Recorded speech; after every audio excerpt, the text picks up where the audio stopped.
Chapter 11:21. Without these 4 shock absorbers, their carriage was just a normal carriage. As for this beautiful carriage, it was very smooth and the materials used were very light. Adding in these 4 shock absorbers, it was like adding wings to a tiger.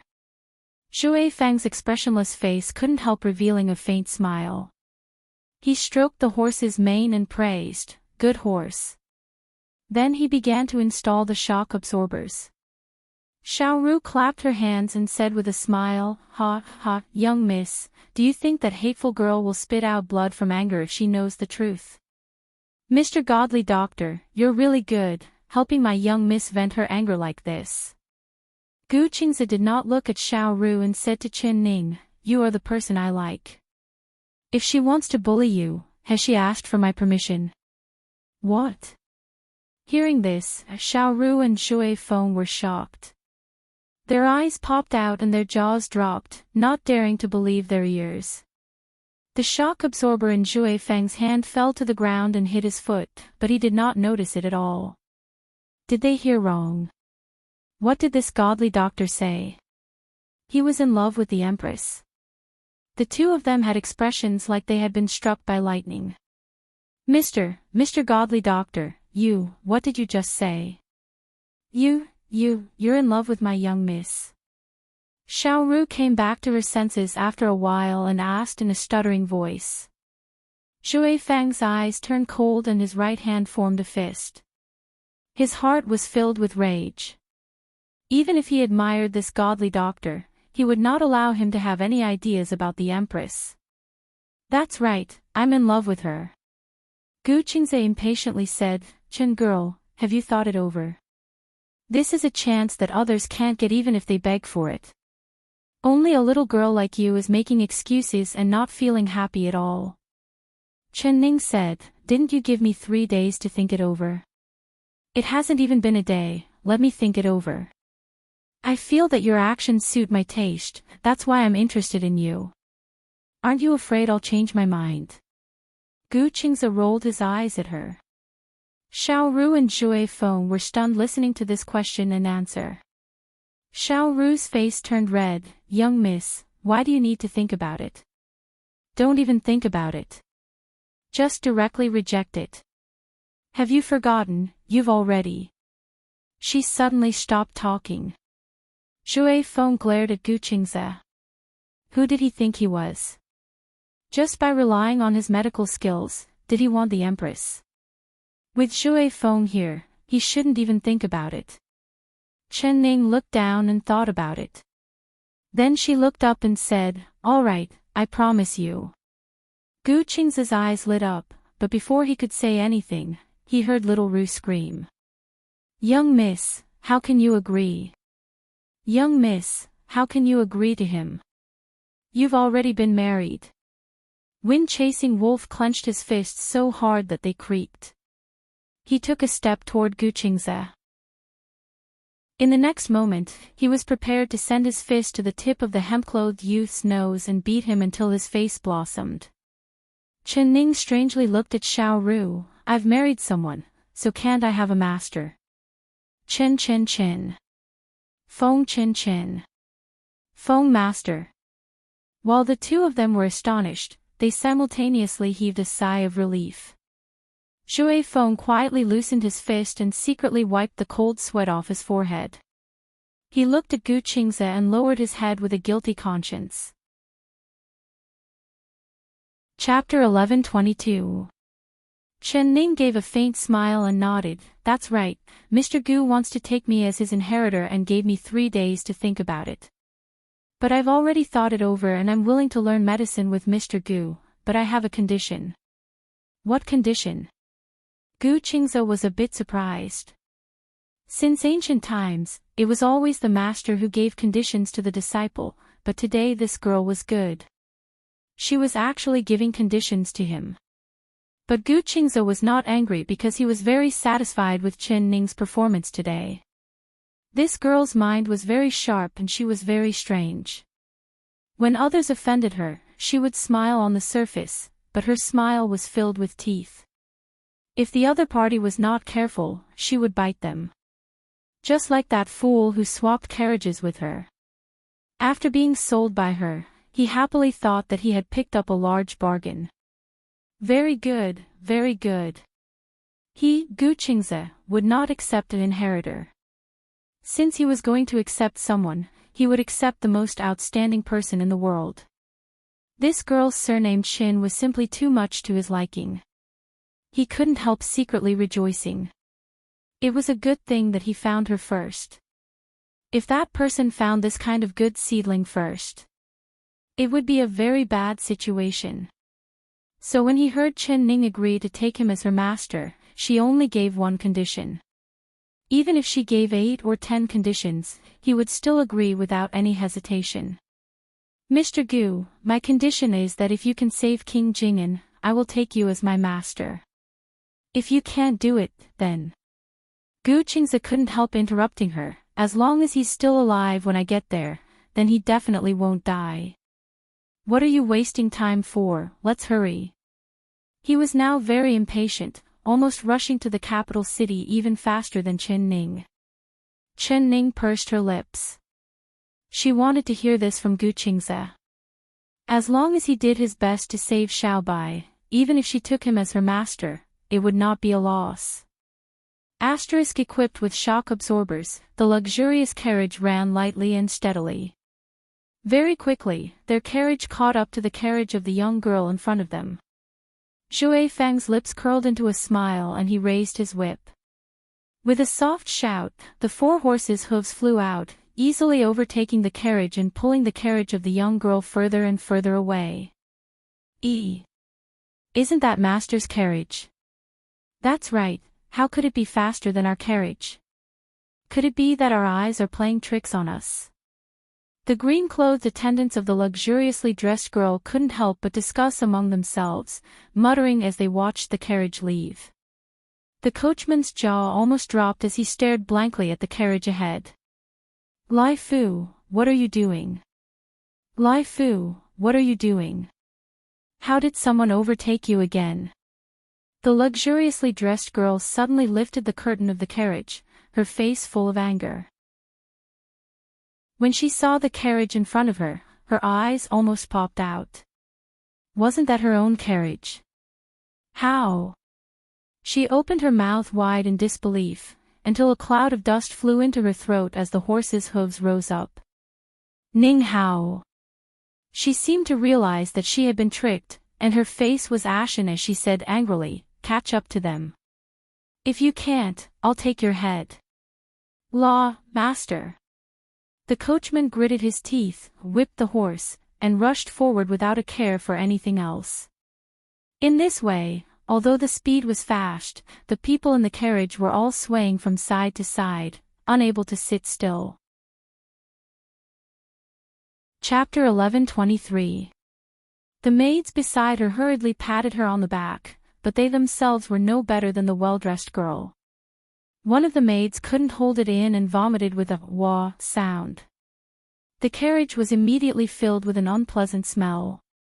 The well-dressed girl was already very disgusted, and when she was stimulated by this smell, she also began to vomit. Chen Ning raised the curtain and looked at the approaching carriage. Her lips curled into a smile. Zhui Feng, slow down a bit. Yes. Zhui Feng replied. The well-dressed girl's carriage once again passed by their carriage. The coachman Lai Fu couldn't help wiping the cold sweat from his forehead. If he hadn't caught up to the carriage, he would have lost his head. The well-dressed girl's eyes revealed a victorious glow. She ignored the waves of discomfort in her chest and opened the curtain. She saw that Chen Ning had also opened the curtain and revealed a faint smile at her, greeting her. "Miss, your appearance doesn't look good. Are you feeling unwell?" The well-dressed girl's body trembled. This was the first time she had seen Chen Ning's appearance. She saw that her skin was as white as snow, her eyebrows were like a painting, and she had a tranquil smile on her face. The wind blew her hair and it was like a white mountain flower swaying in the wind, looking very beautiful. Suddenly a feeling of jealousy and hatred filled her heart. She had always been proud of her beauty. If she saw a girl that was more beautiful than her, she would not tolerate her. She gave a cold snort with her eyes and began to think in her heart. Miss, do you regret exchanging carriages with me? Chen Ning gave another gentle smile. The well-dressed girl had been shaken like this, and how could she not know that she had been tricked by Chen Ning? She was filled with anger and hatred and almost spat out a mouthful of blood. Little slut, you lied to me. Give me back my carriage. She angrily shouted. This is something that Miss willingly exchanged with me. I have written proof here. Miss, your carriage is not bad. I am very satisfied with it. Chen Ning smiled at the well-dressed girl and lowered the curtain. Ah! I'm angered to death. Someone, catch this little slut for me. This miss wants to cut her into 10,000 pieces. The well-dressed girl angrily shouted out. The blue-clothed servants behind her all charged forward. They pulled out their weapons from their waists and slashed at Shui Feng and the carriage. There were even people who took out hidden weapons. There were locust stones, hidden arrows, caltrops, and etc. They were all thrown at the carriage. When they heard the well-dressed girl's words, they knew that their master was truly angry, so they did not care about Chen Ning's group at all. With their master's status, killing a few country bumpkins was like stepping on ants. It was not a big deal at all. The well-dressed girl could not help revealing a smile. There was no one in this world who wanted to deceive her. That damned girl actually dared to trick her. She wanted them to die without a complete corpse. Shui Feng heard the sound of the hidden weapons behind him and his heart filled with rage. He thought that this unruly girl was truly vicious. She wanted someone's life at the slightest disagreement. It could be seen that this young lady was usually like this. Who knew how many commoners had fallen under this young lady's evil hands? With a loud roar, he jumped out. His attacks were merciless as the horse whip in his hand flew out like a meteor. With a swoosh, it wrapped around the neck of a green-robed attendant. With a light sound, blood burst out and splashed onto the bodies of the people around him. Chapter 11:24. The headless corpse was like a piece of wood as it fell off the horse's back with a pu-tong sound. Ah! When the surrounding people saw this situation, they all let out a cry of fear. The well-dressed girl's face was also splashed with a few drops of something hot. She could smell the smell of blood and reached out to touch it. When she looked at it, her face instantly turned white. Dead country bumpkins, you dare kill my people. You all attack for me, don't leave a single one alive. Her eyes revealed an ominous glow as she spoke these words. She took out several shining throwing knives from her bag and without saying a word, she waved her hand at the carriage Chen Ning was in. The throwing knives let out a sharp sound as they flew towards the carriage. She did not aim at all at this time as she shot out 6 throwing knives, followed by another 6. Shui Feng's figure flashed and he fell down from the sky like an eagle. With a wave of his horse whip, he caught the 12 throwing knives and at the same time, he sent out a palm strike with his left hand, creating a very sharp palm wind. The hidden weapons that the blue-clothed servants had shot at the carriage were all shaken off and they fell to the ground with ding-dang-dang-dang sounds. Such a vicious girl. Shui Feng rarely got angry, but his eyes were filled with rage at this time. With a wave of his horse whip, the 12 throwing knives flew at the well-dressed girl. It was very fast. The well-dressed girl only saw a white light flash in front of her. Her heart knew that this was bad, but it was too late to dodge. In a moment of desperation, she grabbed a shivering servant girl beside her and pushed her towards the place where the white light was flickering. They heard the maid give a pitiful cry as her body was hit by several knives. Her body twisted and she stopped breathing. The rest of the maids were all scared stiff. The well-dressed girl hid into the carriage at this time and loudly shouted, "Save me, there's an assassin."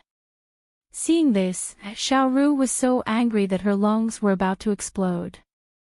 She scolded, "This girl is simply not human." Shui Feng was also stunned. His 12 throwing knives did not really want to take the well-dressed girl's life, he just wanted to injure her a bit and teach her a lesson. But he never thought that the other side would be this vicious, using the maid's body as a shield. In the end, an innocent person's life was lost. His horsewhip lashed out continuously, and every lash of the whip would strike down a green-clothed servant. Each blue-clothed servant that was hit by his whip would have their flesh split open. Although it was not a vital point, it was still painful to the bone. One by one, they fell to the ground and gave a pitiful cry. In the blink of an eye, the several dozen blue-clothed servants beside the well of the well-dressed girl had all fallen to the ground, not a single one of them could stand up. The carriage driver Lai Fu had already rolled out of the carriage in fear. His hands were trembling of his head as he trembled. Wow, Shui Feng is so strong. Xiao Ru was stunned. Seeing the several dozen servants surrounding them, she was trembling in fear, but she never thought that Shui Feng would be able to defeat several dozen people by himself. Moreover, it was as easy as breaking through wood, the other side couldn't even take a single hit. The more she looked, the more she of ling of she of water. She of her. She of this of. She became more and she became more excited. Ling of out of. She of her. Of. Shui Feng's figure flickered as he floated onto the carriage of the young girl. Chapter 11:25. In the carriage, the well-dressed girl and the maids were trembling as they hid in the corner of the carriage. Their eyes were filled with fear as they looked at Shui Feng standing at the door of the carriage. At this time, the expressionless Shui Feng was like a death god from hell. If people blocked him, he would kill him. If Buddhas blocked him, he would kill Buddhas. The well-dressed girl's heart filled with a fear she had never felt before. Especially when she saw the blood dripping from Shui Feng's whip, she felt that she was only a step away from death. She pushed the maids beside her in front of her and hid behind the maids. She said in a trembling voice, Don't kill me. Whatever you want, I'll give it to you." Shui Feng did not say a word. With a wave of his whip, he threw a maid in front of him out of the carriage. That maid gave a surprised cry. She thought she was dead, but who would have thought that she would only be thrown out of the carriage without any injuries? With a whip, he threw all the maids out. There was only the well-dressed girl left in the carriage. The well-dressed girl's face was pale, her hair was disheveled, and her body was trembling. There was not a trace of her previous arrogant appearance. "As long as you don't kill me, I can give you anything. Wealth, money, and women, you can have anything you want." She closed her eyes and said in a trembling voice, "Who cares about your stinky money?" Shui Feng gave a pei sound. His eyes were filled with disdain and a thick killing intent. Even at this time, this girl still wanted to use money and power to suppress him. She really did not repent. The well-dressed girl seemed to realize that she could not move Shui Feng. She suddenly opened her eyes and angrily stared at Shui Feng. In a sharp voice, she said, "You dare kill me? Do you know who I am?" Shui Feng did not say a word with a cold face. He slowly raised the whip in his hand. He did not care who this girl was. The person she wanted to kill with a face filled with killing intent was the Empress. "I'm telling you, the current emperor is my cousin and I am the Zhao Rong princess. The entire world belongs to my cousin. If you dare kill me, my cousin the emperor will exterminate your 9 generations and dig up your ancestral graves. If you have the skills, then kill me." She looked up and loudly shouted. The whip that Shui Feng was about to wave suddenly stopped in the air. His eyes instantly opened wide as he stared at the well-dressed girl in disbelief. "Zhao Rong princess. You really are the Zhao Rong princess?" He knit his brows.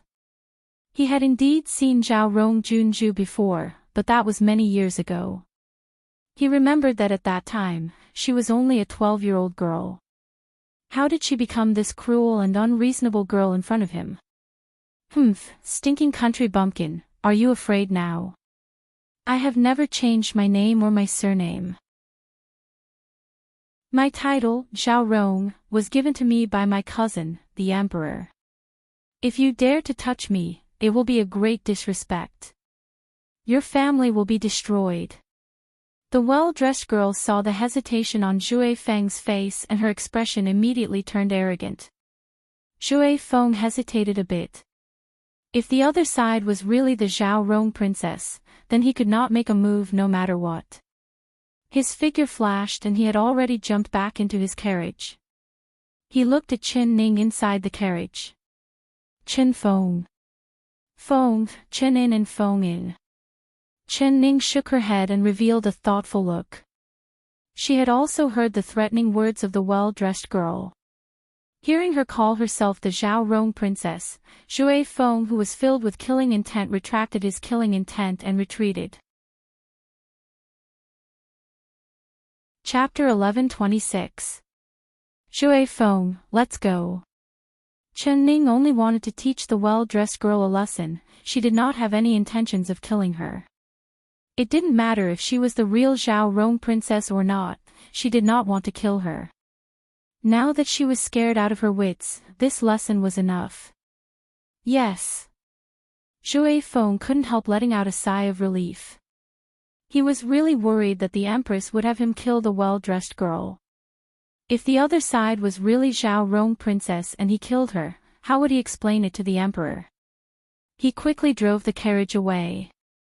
The well-dressed girl stared at the carriage that was going further and further away with a venomous gaze.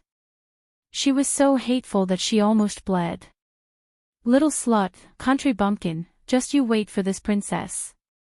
Even if I go to the heavens or the earth, this princess will find you. If I don't skin you alive, it will be hard to forget the humiliation this princess has suffered today. She swore through gritted teeth and stomped her foot. At this moment, her body suddenly swayed, and the carriage suddenly collapsed like a pile of building blocks, breaking into pieces. It turned out that before Zhui Feng left, he had used a hidden force on the carriage, causing the entire carriage to be shaken loose. The well-dressed girl was caught off guard and fell to the ground on her butt. Her head and face were buried in the broken pieces of wood. Master! Master, are you all right? When her subordinates saw this, they ignored the pain in their bodies and quickly got up, pulling the well-dressed girl out of the pile of dirt. The well-dressed girl's face was covered in dirt. She had never been in this kind of sorry state in her life. Her eyes turned white from anger and she fainted from anger. Ha, ha, this is too fun. Young miss, quickly look, that vicious girl's carriage has turned into a pile of rotten wood. Ha, this is really interesting. Xiao Ru had been looking behind the carriage the entire time. Seeing this scene, she couldn't help clapping her hands and laughing. Chen Ning's eyes looked behind her and her lips slightly curled up. She had a smile on her face as she looked at Zhui Feng's back. Zhui Feng, your martial arts are becoming deeper and deeper. She had already guessed that it was Zhui Feng's doing. Otherwise, with how strong the carriage was, how could it turn into pieces for no reason? Ah, young miss, you're saying that Zhui Feng did this. Xiao Ru's eyes sparkled as she looked at Zhui Feng with a look of worship. The more she looked at Zhui Feng, the more she liked him. His tall and skinny figure, which was like a bamboo pole, no longer looked annoying. Especially after seeing him fight against dozens of people just now, that awe-inspiring appearance, she worshipped him from the bottom of her heart. Young girls worship heroes the most. She couldn't help coming out of the carriage and hugging her knees as she sat beside Zhui Feng. She watched Zhui Feng drive the carriage while asking questions in curiosity. Wind, how old are you this year? Why do you always look so serious? Don't you know how to smile? Your kung fu is so good, who taught you? Can you teach me too? Wind, can you accept me as your disciple? Xiao Ru suddenly became interested in learning martial arts. She thought that if she could have Zhui Feng's powerful martial arts, she would be able to better protect the young miss. If anyone dared to bully the young miss or provoke the young miss, he could also be like Zhui Feng, beating them until they crawled on the ground like drowning dogs. Ah, just imagining that scene, she felt extremely satisfied. She was like a sparrow as she chattered away. Zhui Feng's head split into two. Chapter 1127. Xiao Ru chattered on for a while, but Zhui Feng did not even let out a fart. He did not make a single sound, completely treating her like air. She couldn't help being angry. She puffed out her cheeks and stared at Zhui Feng like a frog. Hey, are you deaf or mute? I'm talking to you. Even if you're a mouse, you should at least make a sound. Her patience had been completely worn away by Zhui Feng, and her originally excited face was now filled with dark clouds. Zhui Feng still ignored her, not even looking at her from the corner of his eyes. If it wasn't for the fact that she was the Empress maidservant, he would have sealed her mute acupuncture point with his finger long ago so that she couldn't speak. How could he have allowed her to keep buzzing in his ears? Xiao Ru closed her mouth and did not say a word. Even if she was a piece of wood, even if she was slow, she would still understand what it meant to be unwelcomed. Zhui Feng clearly did not like her at all. She pursed her lips and suddenly wanted to cry. For the first time in her life, she felt this kind of humiliation from being looked down upon. She actually really admired him and really wanted to talk to him. She wanted to be closer to the hero in her heart. She was not born to be hated by others. Lowering her head, a single tear fell from her eye, and with a sound, it fell onto the carriage. Xiao Ru turned around and tightly pursed her lips. Without saying a word, she entered the carriage and did not show her face again. Zhui Feng felt his ears suddenly become quiet and the muscles on his back that had been tensed up relaxed. His eyes swept over the carriage and he suddenly saw a small water spot on the carriage. Is it raining? He raised his head to look at the sky, and sure enough, he saw a patch of dark clouds flying over his head. Thus, he urged the horse to speed up the carriage. After a few days, their group finally arrived at the capital city. This journey was surprisingly smooth. When the carriage entered the capital city gates, Chen Ning's heart that was in her throat fell down by a large amount. It was a good thing that the Purple Heaven Pavilion assassins did not appear. She had been worried about this for several days. Because Na Mu Kyo had personally said that the Purple Heaven Pavilion assassins were like maggots in the bone. They would not give up until they reached their goal. She did not know who she had offended, but since the other side had sent people from the Purple Heaven Pavilion to deal with her, they would not let her go easily. Chen Ning was not afraid of the assassins coming, she was just worried that they would delay their journey because of the assassins. Gu Qingzi saw her expression, but he misunderstood. His heart was filled with anger and his face was filled with displeasure. Little girl Chen, do you think this master's title as the world's #1 doctor is just for show? Ever since Chen Ning had agreed to take him as her master, he had always called himself master in front of her. It was as if the matter of her taking him as her master was already set in stone. This showed his confidence in his medical skills, but it also showed that he wanted to take her as his disciple. This meant that he had a lot of confidence in his skills, but it also showed that he wanted to take her. Mr. Gu, why do you say that? Hearing Gu Qingzi's words, Chen Ning was a bit surprised. She looked at him with a frown. Look at how worried you are. Are you worried that the kid is dead? Or are you worried that I won't be able to save him? Gu Qingzi glanced at her coldly. Chen Ning knew that the brat he was talking about was Chu Xiaobai. She couldn't help saying, Zhui Feng, quickly go to Dr. Zhang's palace. Out. Chapter 1128. Really? Chen Ning's eyes flashed with a look of joy. Humph, there's a saying that scourges live for 1,000 years. That brat looks like a monster. Even if he can't live for 1,000 years, living for 100 years isn't a problem. Gu Qingze softly said before looking over at the bustling streets outside the carriage. His eyes were still like an ancient well without any ripples. However, the words that came out of his mouth carried a hint of jealousy. Chen Ning angrily glared at him. Her heart was burning with anxiety, but he was making sarcastic remarks on the side. All right, if he dies, then don't think about me taking you as my master. She also softly said.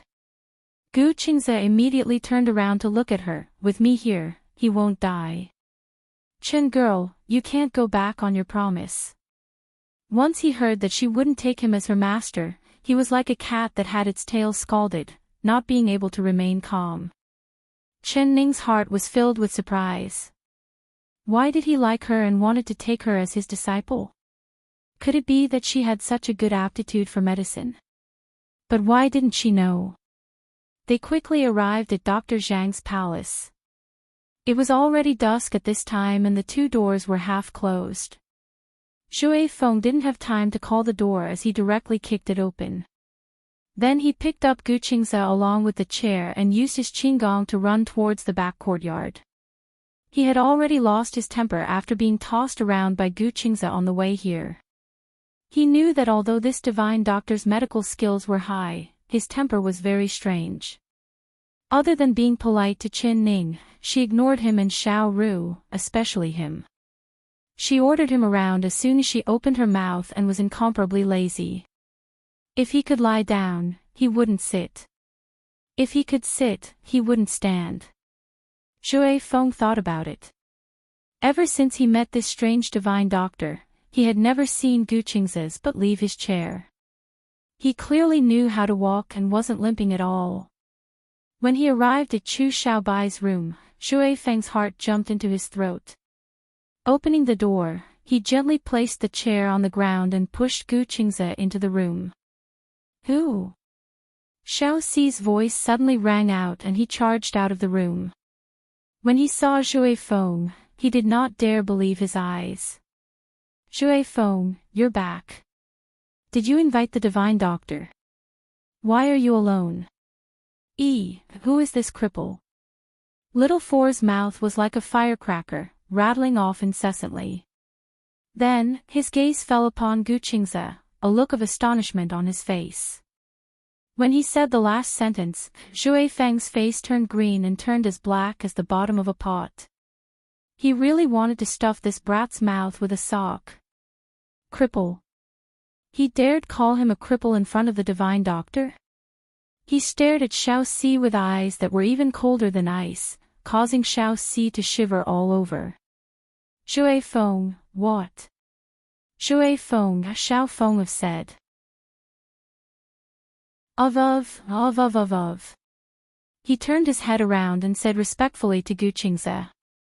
He felt uneasy in his heart. He was afraid that the divine doctor would fly into a rage and leave with a flick of his sleeve. Chapter 1129. Xiao Xi's mouth fell open and he couldn't close it for a long time. He is godly, Mr. Godly Doctor. He pointed at Gu Qingze in shock and his eyes were filled with disbelief. Move aside. Wind-chasing wolf glared at him again and pushed Gu Qingze inside. Little Four stood there in a daze, a look of confusion on his face. The world-famous #1 godly doctor was actually this young. Not to mention being young, he was actually a cripple. If Shui Feng hadn't personally said this and heard it with his own ears, he wouldn't have believed it even if he was beaten to death. This won't do, he had to quickly tell Dr. Zhang. Xiao Xi immediately ran out. Dr. Zhang had not closed his eyes for several days. He had been reading medical books day and night, trying to find a way to save King Jing'an, but he had tried every method, but none of them had any effect at all. He was mentally and physically exhausted. His half-white hair and beard had turned completely white and his eyes were completely bloodshot. He looked like he had aged another 10 years. But when he heard Xiao Si say that the godly doctor had arrived, Dr. Zhang was filled with excitement. He was so excited that he couldn't say anything as he quickly ran over. "Where is the godly doctor? Where is the godly doctor?" He looked around the room and only saw Zhui Feng, as well as Chen Ning and Xiao Ru who had just entered. He did not even look at Gu Qingze who was sitting in the chair. "This old minister greets the emperor." He prepared to bow, but Chen Ning raised a finger and made a shoot sound. "Don't be noisy, the godly doctor is seeing the doctor," she said in a soft voice as she slowly walked over to the bed. Gu Qingze was sitting by the bed, taking Chu Xiaobai's pulse with an expressionless face. Zhui Feng was standing behind Gu Qingze with deep concentration, looking at Chu Xiaobai without blinking. His face was filled with worry. "Godly doctor." Dr. Zhang was filled with excitement. His eyes followed Chen Ning's line of sight and his eyebrows couldn't help trembling. This junior that was younger than his own grandson, was the famous #1 godly doctor in the world. Dr. Zhang almost thought that his eyes were playing tricks on him. He forcefully rubbed his eyes and looked over again. That's right. His jaw was wide open like Xiao Si's and he couldn't close his mouth. Chen Ning's expression was very serious. When she entered, she was choked by the smell of medicine and then she saw Chu Xiaobai lying on the bed without moving. After not seeing him for over 10 days, Chu Xiaobai's situation was even more dangerous than when she left. If it wasn't for the fact that Gu Qingze's hand had been placed on his pulse for a long time, Chen Ning would have thought that the person lying on the bed was a dead person. Her eyes were warm, and tears quickly came out. She closed her eyes and wiped her tears. She looked straight at Gu Qingze, wanting to see if Chu Xiaobai could be saved from his expression. Gu Qingze slightly closed his eyes. After taking Chu Xiaobai's left hand's pulse, he went to take his right hand. The entire room was so quiet that one could hear a pin drop. Everyone's eyes were fixed on him. Suddenly, he frowned and opened his eyes. "Mr. Mr. Gu, how is it?" Chen Ning asked in a trembling voice. "I don't have a pulse anymore," Gu Qingze said expressionlessly. It was like a clap of thunder exploding in the room, shocking everyone in the room. Especially Zhui Feng. He was stunned like a wooden chicken and his face was filled with disbelief. Xiao Ru immediately began to sob and cry. Xiao Si's mouth was wide open as tears poured out of his eyes. Chapter 1130. Impossible. Nonsense. Quack, where did a quack like you come from? You actually dare to pretend to be the divine doctor's name. Dr. Zhang was stunned for a bit before his old face turned red with anger. His white brows stood up and his old eyes filled with blood. He rushed to the bed in a few steps, grabbed Gu Qingze's collar, and said angrily, "You quack, you're talking nonsense. Who said he's dead? He's clearly still alive. This old man didn't rest or sleep, spending a lot of effort to save his life, but you actually curse him to die as soon as you open your mouth. What are your intentions? Zhui Feng, Xiao Si, why aren't you quickly chasing this nonsense quack out for this old man?" He was so angry that his face changed and his voice began to tremble. Xiao Si and Zhui Feng were both stunned. "Dr. Zhang, don't be rude to the divine doctor." Zhui Feng's forehead was covered in sweat from anxiousness. He quickly reached out to save Gu Qingze's clothes from Dr. Zhang's hands. Xiao Si had a look of doubt. He looked at Zhui Feng, Gu Qingze, and then Dr. Zhang. He couldn't tell who was speaking the truth. "Zhui Feng, are you sure that the person you brought? This person is the #1 divine doctor in the world." He also trusted Dr. Zhang in his heart. In his impression of the experienced doctors in the doctor yard, which one of them didn't have white hair and large beards? Without a beard, how could they be a doctor? Mr. Divine Doctor's medical skills are clear to all of us. If you don't believe me, you can ask Xiao Ru, she would never lie. Zhui Feng said. Dr. Zhang shook his head and still had an angry look on his face. This old man definitely doesn't believe it.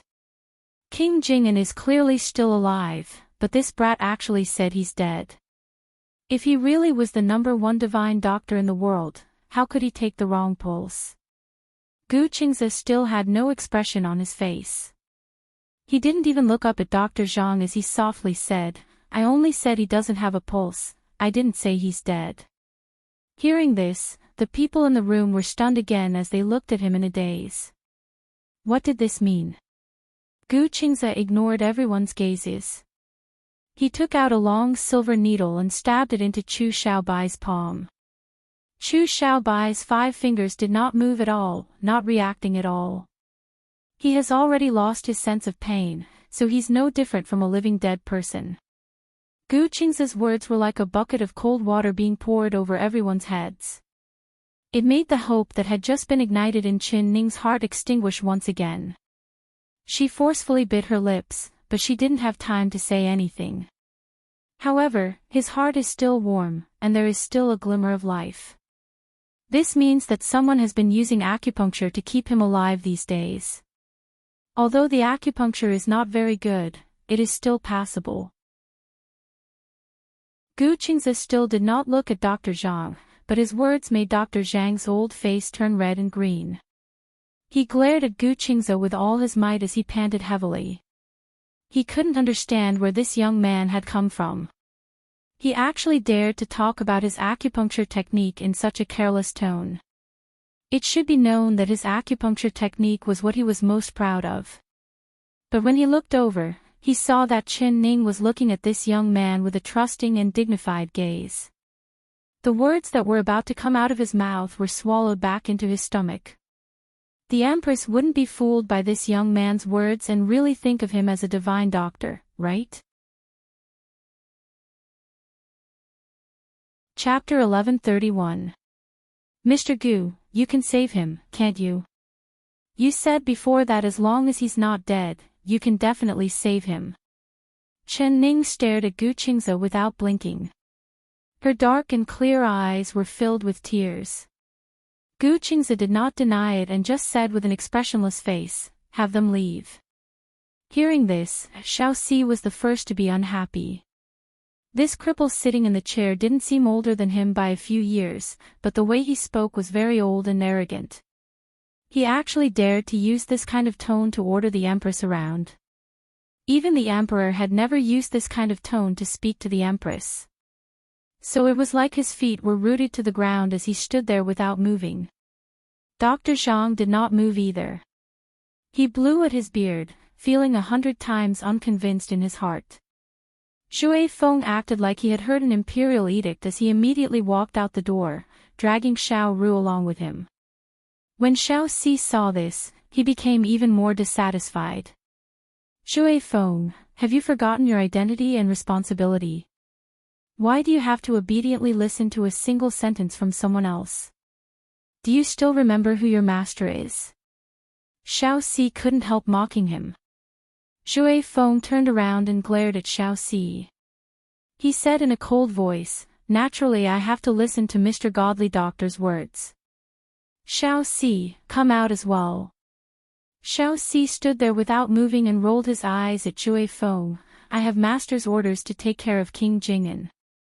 Without master's orders, I won't go anywhere. If King Jing'an is harmed by someone, I will be here as a witness to prevent the murderer from escaping. His words were already very impolite, clearly implying that he did not believe Gu Qingze. He was just short of saying the words, Jianghu swindler. Dr. Zhang stroked his beard and nodded at Xiao Si, revealing a look of agreement on his face. He had the Emperor's orders to save King Jing'an. How could he let others randomly use medicine on King Jing'an? When Zhui Feng heard this, his expression changed. He kept looking at Xiao Si, telling him not to speak nonsense. Xiao Si turned his head and pretended like he didn't see anything. His heart was filled with disdain towards Shui Feng. He was sure that Shui Feng had been fooled by this fake godly doctor, so he believed his words without a doubt. Even the Empress was the same, they had all been tricked by this cripple. Speaking of this, Xiao Si and Dr. Zhang couldn't be blamed. The number one godly doctor in the world was just too famous and Gu Qingze was too young. If Qin Ning and Shui Feng hadn't personally seen his medical skills, they would not have believed that this young man was the legendary number one godly doctor. Qin Ning looked at Xiao Si and Dr. Zhang. Xiao Si, Dr. Zhang, you can leave. Let Mr. Godly Doctor stay here and save people. I believe that he will definitely be able to save Xiao Bai. Xiao Si and Dr. Zhang both opened their eyes wide. The Empress actually had so much confidence in this swindler. This Jianghu swindler must have deceived the Empress with sweet words along the way. Dr. Zhang thought in his heart that the Empress was young and didn't understand medicine, so how could she tell if this was a real or fake godly doctor? However, his eyes could not tolerate a single grain of sand. He could not let this swindler make a move and harm King Jing En's life.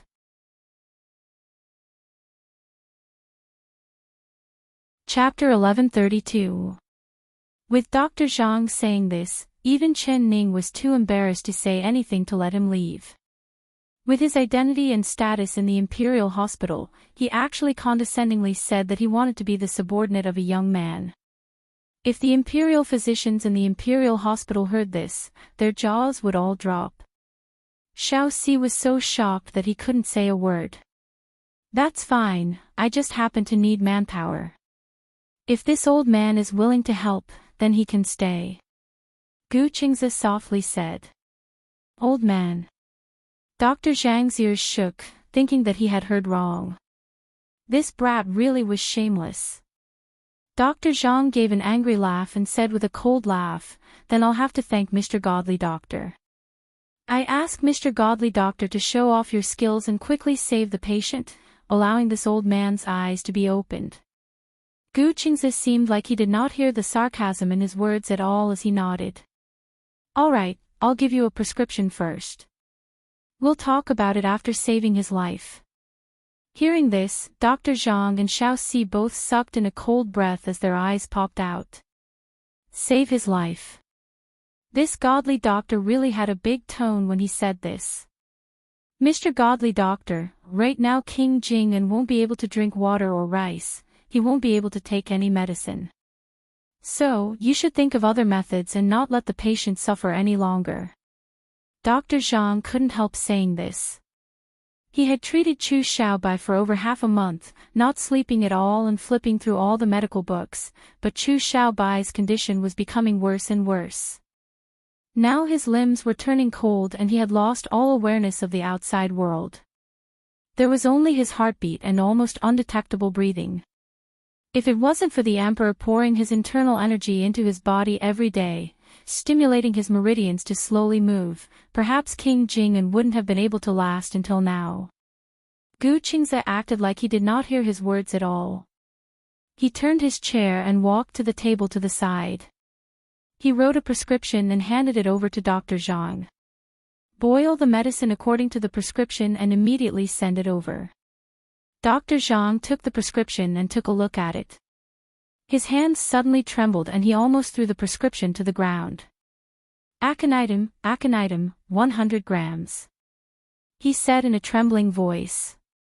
He could hardly believe his eyes. It had to be known that although Fu was a Chinese medicine, it was highly toxic and one couldn't use more than 10 grams. However, this prescription had 10 times the amount. How could he not be shocked? How was this a cure?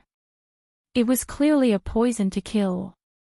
Your Highness, this prescription cannot be used.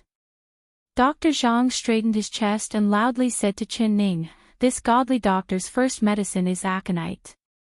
This aconite is also known as aconite and is also known as the 5 poisons. It is indeed a good medicine, but it also contains a very strong poison. The medical books clearly say that it can't exceed 10 grams, but this godly doctor has given 100 grams. With such a large amount of aconite, even a normal person wouldn't be able to take it. Not to mention that King Jing Yuan is extremely weak right now. With this medicine, this old minister is worried. He did not finish, but Chen Ning naturally understood what he meant. Although she didn't understand medicine, she had a head full of medical books and prescriptions, so she knew that Dr. Zhang's words weren't nonsense. It was indeed written in the medical books that aconite was extremely toxic and should not be used in excess. But, so what? She believed that Gu Qingze would definitely not write out this prescription for no reason. Chapter 1133. Dr. Zhang, boil the medicine according to Mr. Gu's prescription.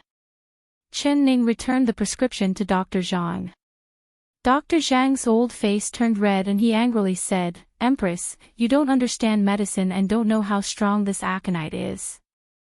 If this medicine is given, what happens to His Highness King Jing'an?" Chen Ning cut him off and firmly said, "No matter what happens, I will take responsibility for it." Dr. Zhang's mouth fell open as he looked at Chen Ning, unable to say a single word. He turned his head and glared at Gu Qingze, thinking that this swindler was too hateful. He didn't know what kind of soup he had fed the Empress to make the Empress trust him like this. He didn't think that a real divine doctor would come and instead invited a swindler. No, he couldn't let King Jing'an fall into the hands of this swindler no matter what. Dr. Zhang made up his mind and looked at Xiao Si with his eyes. "Xiao Si, come with me to boil the medicine." He brought Xiao Si out of the room and said in a low voice, "Quickly invite the emperor over. I'll stall for time here, we can't let this swindler succeed." Xiao Si looked back with a nervous expression and also said in a low voice, "Dr. Zhang, are you sure that cripple is a swindler?" Dr. Zhang confidently nodded, "This old man is sure." He pointed at the prescription in his hand and said, "This medicine is very poisonous. If King Jing'an takes it, this old man is sure that he won't be able to last a while. However, the Empress has been tricked by this swindler and she would rather believe this swindler than this old man, so we must immediately invite the emperor over. Go, go." Hearing that the swindler's medicine was poisonous, Xiao Si's body gave a cold shiver. He did not dare delay any longer and quickly ran off to report to the royal palace. Dr. Zhang slowly walked into the medicine room. While filling up the medicine, he was thinking about the prescription. The more he looked, the more certain he was that his judgment wasn't wrong. There were several medicines on this prescription that were completely different from what was written in the books, so they definitely couldn't be mixed together.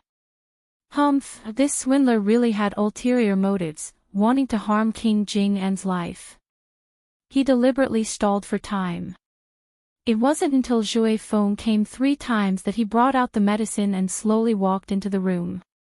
He kept looking around on the way as his heart filled with anxiety. Didn't that brat Xiao Si go to the palace to report? Why isn't he back after so long? His neck was sore from looking, but he still didn't see the emperor and Xiao Si's figures. At this time, Zhui Feng came out of the room and took the bowl of medicine in his hand. He said in a complaining voice, "The godly doctor has been waiting anxiously. If we delay the godly doctor from saving people, I want to see how you will explain it to the emperor." Dr. Zhang couldn't help glaring, "Zhui Feng, you also believe that Brad is a divine doctor. He can save King Jing'an. Do you know what will happen to you if you drink this medicine? If something were to happen to King Jing'an, would you be able to take responsibility?" Zhui Feng's step stopped and he said without turning his head, "I believe in Mr. Godly Doctor's skills." Dr. Zhang looked at Zhui Feng's back and angrily stomped his feet. He followed Zhui Feng into the room. "Your Highness, this old minister will say one last thing. There is a strong poison in this medicine, so I ask you to reconsider if you want to give it to King Jing'an." At this time, Gu Qingze had already placed the bowl of medicine beside Chu Xiaobai and was prepared to feed it to him. Chapter 1134. Chen girl, this old man isn't wrong, there is a strong poison in this medicine. I'll only ask you one question, do you believe me or him? Gu Qingze said in a cold voice. Chen Ning did not hesitate at all as she said, I believe you. All right. A hint of a smile flashed past Gu Qingze's clear and cold eyes, but it disappeared in a flash, so fast that no one saw it. Dr. Zhang was angry and annoyed. He turned to look out the door, thinking that only the emperor could stop this swindler. But for some unknown reason, Mo Chuan did not appear and even Xiao Si did not come back. Bag. Gu Qingze said without turning his head. He did not say any names, but Shui Feng immediately jumped up and moved like the wind. In just a few blinks of an eye, he appeared in front of everyone with the large bag Gu Qingze had brought from the Miracle Doctor Valley. Tube. Gu Qingze said again. Shui Feng immediately opened the bag and took out a long soft tube from a small bag. It was unknown what material it was made of, but it was even thinner than a person's pinky finger. Dr. Zhang looked at it without blinking, not knowing what this thing was used for. Gu Qingze picked up the long tube and used a silver knife to pry open Chu Xiaobai's teeth. Then he slowly placed the long tube into his mouth and down his throat. After a while, he took out a funnel and slowly poured the cold medicine into the long tube. It flowed down Chu Xiaobai's throat. Seeing this, Dr. Zhang's old eyes couldn't help opening wide. He slapped his forehead in regret and thought, I really am stupid. Why didn't I think of using this method to feed him medicine? Because Chu Xiaobai had lost all of his senses and did not know how to swallow at all, not to mention feeding him medicine. The so-called housewife can't cook without rice. No matter how skilled Dr. Zhang's medical skills were, if the patient didn't drink the medicine, there was nothing he could do. Seeing Gu Qingze slowly feed a bowl of medicine with a large amount of aconite, not leaving a single drop, Dr. Zhang suddenly shivered. This is bad. This medicine was personally brewed by him. If something happened to King Jing and after he drank it, the first person the emperor would cut off would be his head. His forehead was covered in a cold sweat as he stared at Chu Xiaobai without blinking and his legs began to tremble. In his expectations, Chu Xiaobai would be poisoned to death before long. But after a while, Chu Xiaobai on the bed did not move at all and did not react at all. Gu Qingze couldn't help knitting his brows. He placed his hand on Chu Xiaobai's pulse and carefully felt it again. Old man, decoct another dose of the medicine according to the recipe just now. Double the amount of the medicine. If you dare to mess with the decoction again and cause an accident to the patient, I will hold you accountable. Gu Qingze suddenly turned around and a pair of cold eyes looked right at Dr. Zhang. Dr. Zhang suddenly trembled. He thought that this young man was really strong, he even noticed that he had secretly cut the medicine by half. Dr. Zhang, please make the medicine according to Mr. Gu's prescription and please believe in Mr. Gu. With him here, Xiaobai will definitely be safe. You can be assured that no matter what happens, I will take responsibility for it. Chen Ning's eyes fell onto Dr. Zhang's face, seeing his nervousness, fear, and worry. She knew what Dr. Zhang was worried about and what Dr. Zhang thought of Gu Qingze. Chapter 1135. Dr. Zhang nodded and turned to leave. After a while, he came back with a bowl of medicine that had just been brewed. Although he had reduced the dosage by half, there was still a large amount of aconite. After Chu Xiaobai took it, although he did not get any better, the good thing was that it did not get worse. This filled Dr. Zhang's heart with a trace of hope. Perhaps this strange medicine could really save His Highness King Jingyan's life. Your Highness, the amount of aconite in this bowl has doubled, what do you think? Dr. Zhang first asked for Chen Ning's opinion. Chen Ning took it without any hesitation. She walked in front of the bed and blew on it. Then she copied Gu Qingze's method and slowly poured it into the funnel. Gu Qingze looked at her, little girl Chen, do you believe me this much? Does the old man and the little monkey think I'm a swindler?" His voice was filled with a hint of self-mockery. Dr. Zhang's old face couldn't help turning red. He knew that the old man was talking about him and the little monkey was talking about Xiao Si. Chen Ning said word for word, "Master, I believe you can save Xiao Bai." As soon as the word "master" entered his ears, Gu Qingze felt every pore on his body become comfortable. His originally ice-cold hostility instantly disappeared without a trace. "All right, since you called me master, I'll show off my skills and let that old man see if I'm the real deal or if I'm not worthy of my reputation." Gu Qingze nodded at Dr. Zhang. "Old man, come here." Dr. Zhang looked at Chu Xiaobai in fear. He was thinking, this King Jing'an had just taken 150 grams of aconite. With such a heavy poison, how could he withstand it? Wouldn't he bleed from his 7 orifices and die? He heard Gu Qingze call him and he absent-mindedly walked forward. "Try the pulse on his left hand," Gu Qingze said.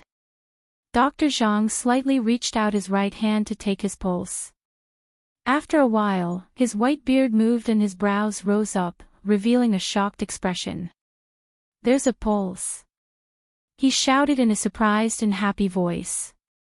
Although Chu Xiaobai's pulse was very weak, so weak that he couldn't feel it, he had still felt it. Hearing this, Chen Ning and Zhui Feng revealed expressions of relief. Although Dr. Zhang was pleasantly surprised, he still couldn't understand why such a heavy amount of aconite was given to a weak patient. Not only did the patient not die, it even turned around. What kind of reasoning was this? He opened his mouth, wanting to ask Gu Qingze for guidance. But thinking about how he had mocked the other party and how he didn't put the other party in his eyes, he was filled with shame and he couldn't say the words that came to his mouth. "Chen girl, do you know why the aconite in my prescription is so heavy and the poison is so strong, but after he ate it, he didn't die and instead immediately got better?" Gu Qingze did not look at Dr. Zhang at all, rather he looked at Chen Ning with a questioning gaze. Chen Ning thought for a bit and replied, "Chen, there is. I, there. I, there. Chen, there.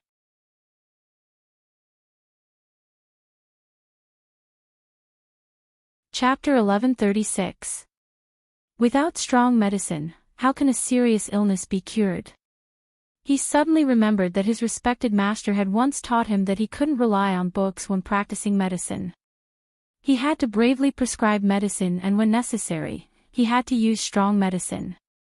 He suddenly remembered that his teacher had also earnestly taught him that when practicing medicine, one should not be too rigidly bound by books.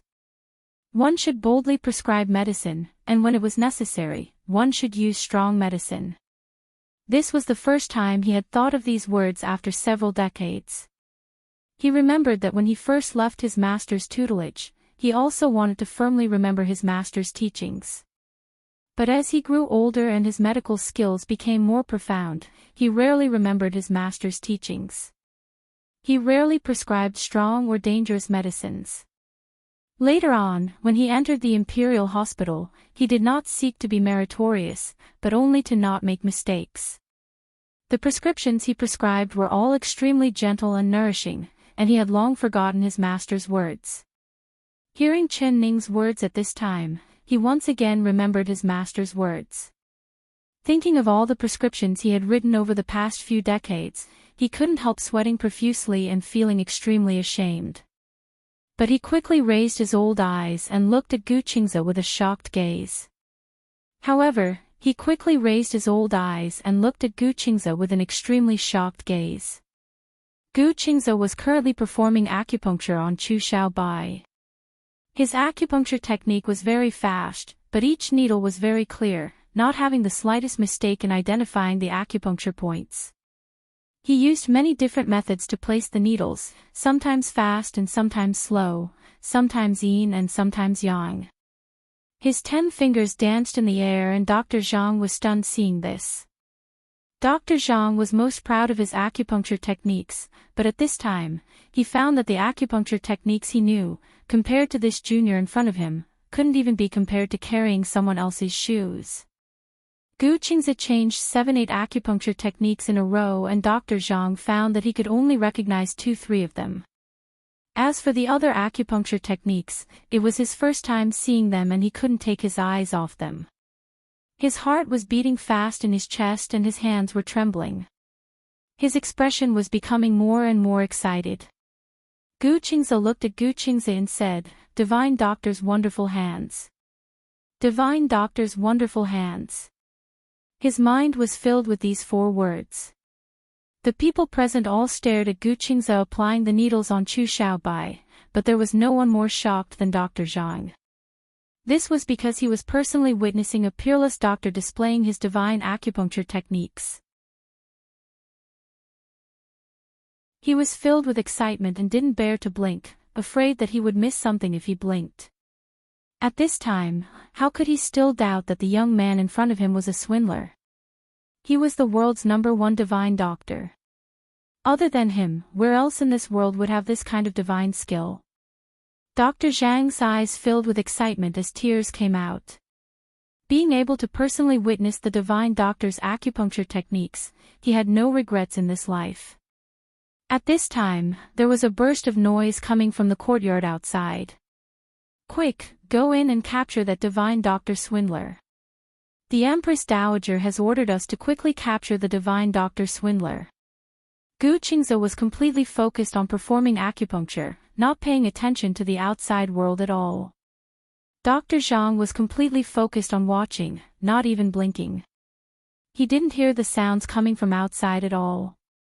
Chen Ning slightly knit her brows and looked at Zhui Feng on the side. "Zhui Feng, no matter what happens, you can't let anyone come in and disturb my master's rescue." She knew that this was a critical moment and she couldn't be disturbed at all. Chapter 1137. "Xiao Si, what are you doing?" Zhui Feng shouted with an unkind expression. "Zhui Feng, I'm under the Empress Dowager's orders to catch that swindler divine doctor, to prevent King Jing'an from being killed by him. You've all been tricked by him." Xiao Si raised his head and puffed out his chest, speaking in a righteous manner. "What swindler divine doctor? You can't be rude to Mr. Divine Doctor. The Divine Doctor is currently saving someone, so if you dare disturb Mr. Divine Doctor and the Emperor finds out, you'll be the first to not be let off. Does the Emperor know that you've brought people here?" Zhui Feng blocked the door and coldly looked over the surrounding guards. Then he looked away and looked at Xiao Si's face. Xiao Si shook his head and said, "The Emperor has an important matter to attend to, so he doesn't have time to see me. I've reported this matter to the Empress Dowager and the Empress Dowager has immediately sent down an edict for me to capture someone." "Zhui Feng, move aside. Could it be you want to defy the edict?" Zhui Feng blocked the door and did not move. "Zhui Feng, Dr. Zhang said that cripple is a swindler, don't fall for his trick." Xiao Si said again. "Mr. Divine Doctor is not a swindler. If you don't believe me, you can personally take a look. After he fed King Jing'an 2 doses of medicine, King Jing'an already has a pulse. He is currently performing acupuncture for His Highness, so none of you are allowed to disturb the Divine Doctor. This is the Empress orders." "Xiao Si, you only listen to the Empress Dowager's orders, but do you not listen to the Empress orders?" "What? King Jing'an has a pulse?" Xiao Si's eyes opened wide as he revealed a look of disbelief. Behind Xiao Si was a large group of doctors from the doctor yard. They were all under Empress Dowager Zhou's orders to check Chu Xiaobai's illness. Hearing this, they were all like Xiao Si, their mouths wide open. In this period of time, their hair had all turned white because of Chu Xiaobai's illness, but no one could do anything. Everyone knew that King Jing'an wouldn't be able to make it. He was relying on the qi in his body to keep himself alive. If there was no one to give him qi one day, he would quickly die. Hearing that King Jing'an had a pulse at this time, the doctors could not believe their ears.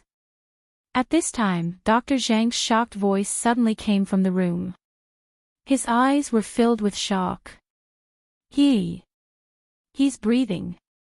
King Jing'an, he's breathing. The voice was filled with surprise and joy, as well as disbelief. The doctors outside the room were filled with excitement as they impatiently rushed into the room. In their eyes, the living dead not only had a pulse, but they were also breathing. This was equivalent to a miracle in the history of medicine. The one treating King Jing'an was definitely the #1 divine doctor in the world. This was a once-in-100 years chance to learn and observe, so they had to personally witness it. But the doctors were all blocked by Zhui Feng outside the door. The Empress ordered that no one is allowed to go in and disturb the miracle-working doctor. If anyone disobeys, I won't be polite. Win said coldly. The doctors heard this and they all moved back. They all revealing looks of Qing Feng. It was still Dr. Zhang who had the good fortune, being able to see the divine doctor save someone in the room. Why didn't he have such good luck? With I, they, he, Qing, and Qing, Feng, Qing, he, Qing, Feng, he, Qing, Feng, Ling. With a single glance, he immediately became motionless like a clay statue or a wooden statue.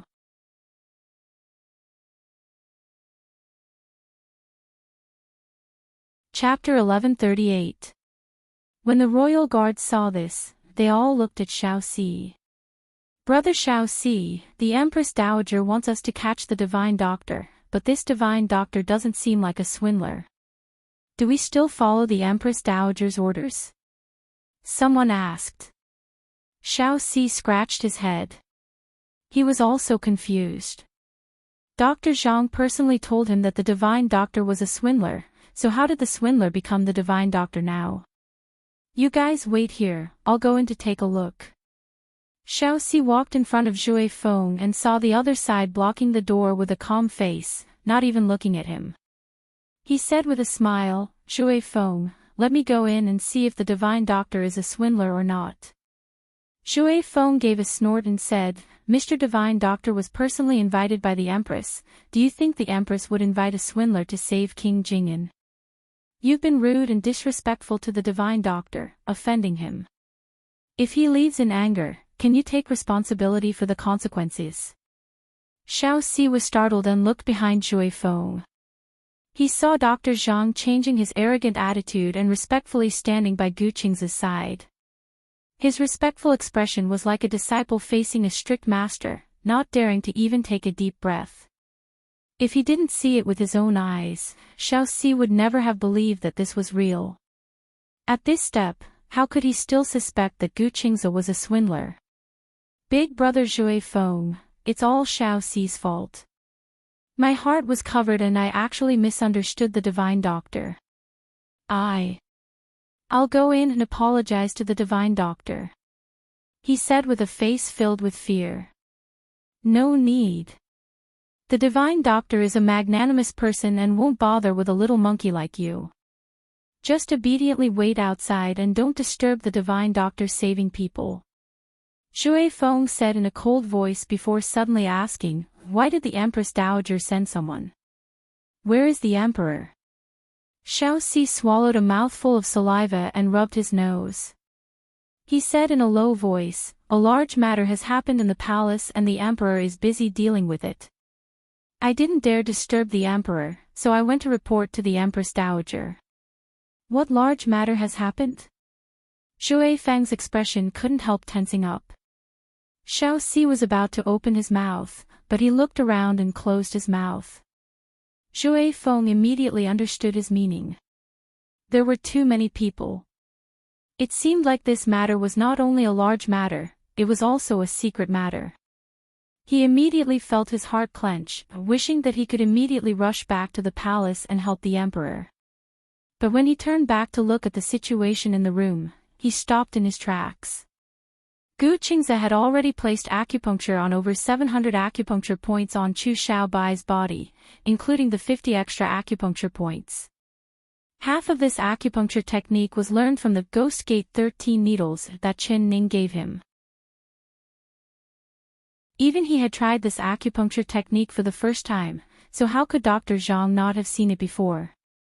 His eyes were dazzled and his heart was filled with shock. After the acupuncture, not only did Chu Xiaobai recover his breathing, his eyelids were also slightly moving, showing signs of waking up. Seeing this scene, Dr. Zhang's eyes almost popped out and the jaws of the doctors outside the window all fell down. Everyone's eyes were glued to the scene. Chapter 1139. Why is it like this? Shui Feng couldn't help letting out a soft cry. This turn of events caused everyone's hearts to leap to their throats. Dr. Zhang looked at Gu Qingze and moved his lips. He wanted to ask something, but he felt it was too sudden, so he could only look at Chen Ning. Master, Xiaobai, what happened to him? Chen Ning looked at Chu Xiaobai without blinking as tears filled her eyes. She had just seen the hope of recovery from Chu Xiaobai's body, but who would have thought that his illness would suddenly take a turn for the worse? Gu Qingze took his hand back from Chu Xiaobai's wrist, but his expression was still as calm as before. He's so young, what is it that he can't accept? He gently shook his head as his eyes revealed a puzzled look. Master, what do you mean by this? Chen Ning wiped away her tears and looked up at Gu Qingze. Gu Qingze shook his head again. He has already regained consciousness, but his consciousness is resisting waking up. He has this kind of change because he doesn't want to live at all. In other words, he is seeking death. When the people inside and outside the room heard his words, their expressions all changed. Dr. Zhang couldn't help nodding. Gu Qingze's words were exactly the same as his previous judgment. No matter how skilled a doctor was, it was hard to save a person that wanted to die. Chu Xiaobai's case was the most headache for doctors and the most difficult patient to treat. Master, you can save him, right? Chen Ning forcefully bit her lower lip and her face turned pale. She knew better than anyone why Chu Xiaobai's heart was like dead ashes and he wanted to die. No matter who it was, after being betrayed and used by the person they trusted the most, they would be as disheartened as him, not to mention that there was still such a deep pain in his heart. He indeed didn't want to wake up, he wasn't willing to wake up and face all of this. He just wanted to hide in an unconscious world, or perhaps he wanted to leave this world forever. But no matter what, she couldn't let Xiaobai die like this. Of course. Gu Qingze's two soft words lit up Chen Ning's eyes once again. With me, Gu Qingze here, even if he wants to die, would it be that easy? Gu Qingze raised his pen and wrote a prescription, giving it to Dr. Zhang. Boil the medicine according to the prescription, the faster the better. Dr. Zhang was so excited that his hands began to tremble. He held the prescription like it was a treasure that fell from the sky. He looked it over several times, remembering the amount and usage of each medicine in his heart. Although there were still 2 herbs in the prescription that he thought were impossible to take, he meticulously decocted the herbs according to the prescription and then brought it in. Master, Xiaobai's body is burning hot, which should be a sign of a high fever. However, I saw that the medicine you gave him did not reduce his fever and instead used a large amount of heat medicine. Why is that? Although Chen Ning did not understand medicine, she knew the effects of each medicine. Her question was also the same question that Dr. Zhang and the other doctors had in their hearts. If they were to prescribe this medicine, they would definitely prescribe cooling medicine to reduce the fever. They would definitely not do the opposite. Wasn't using a large amount of hot medicine for a fever the same as adding oil to the fire? But no one dared to doubt Gu Qingze's medical skills at all, they were just puzzled. Hearing Chen Ning's question, they all perked up their ears.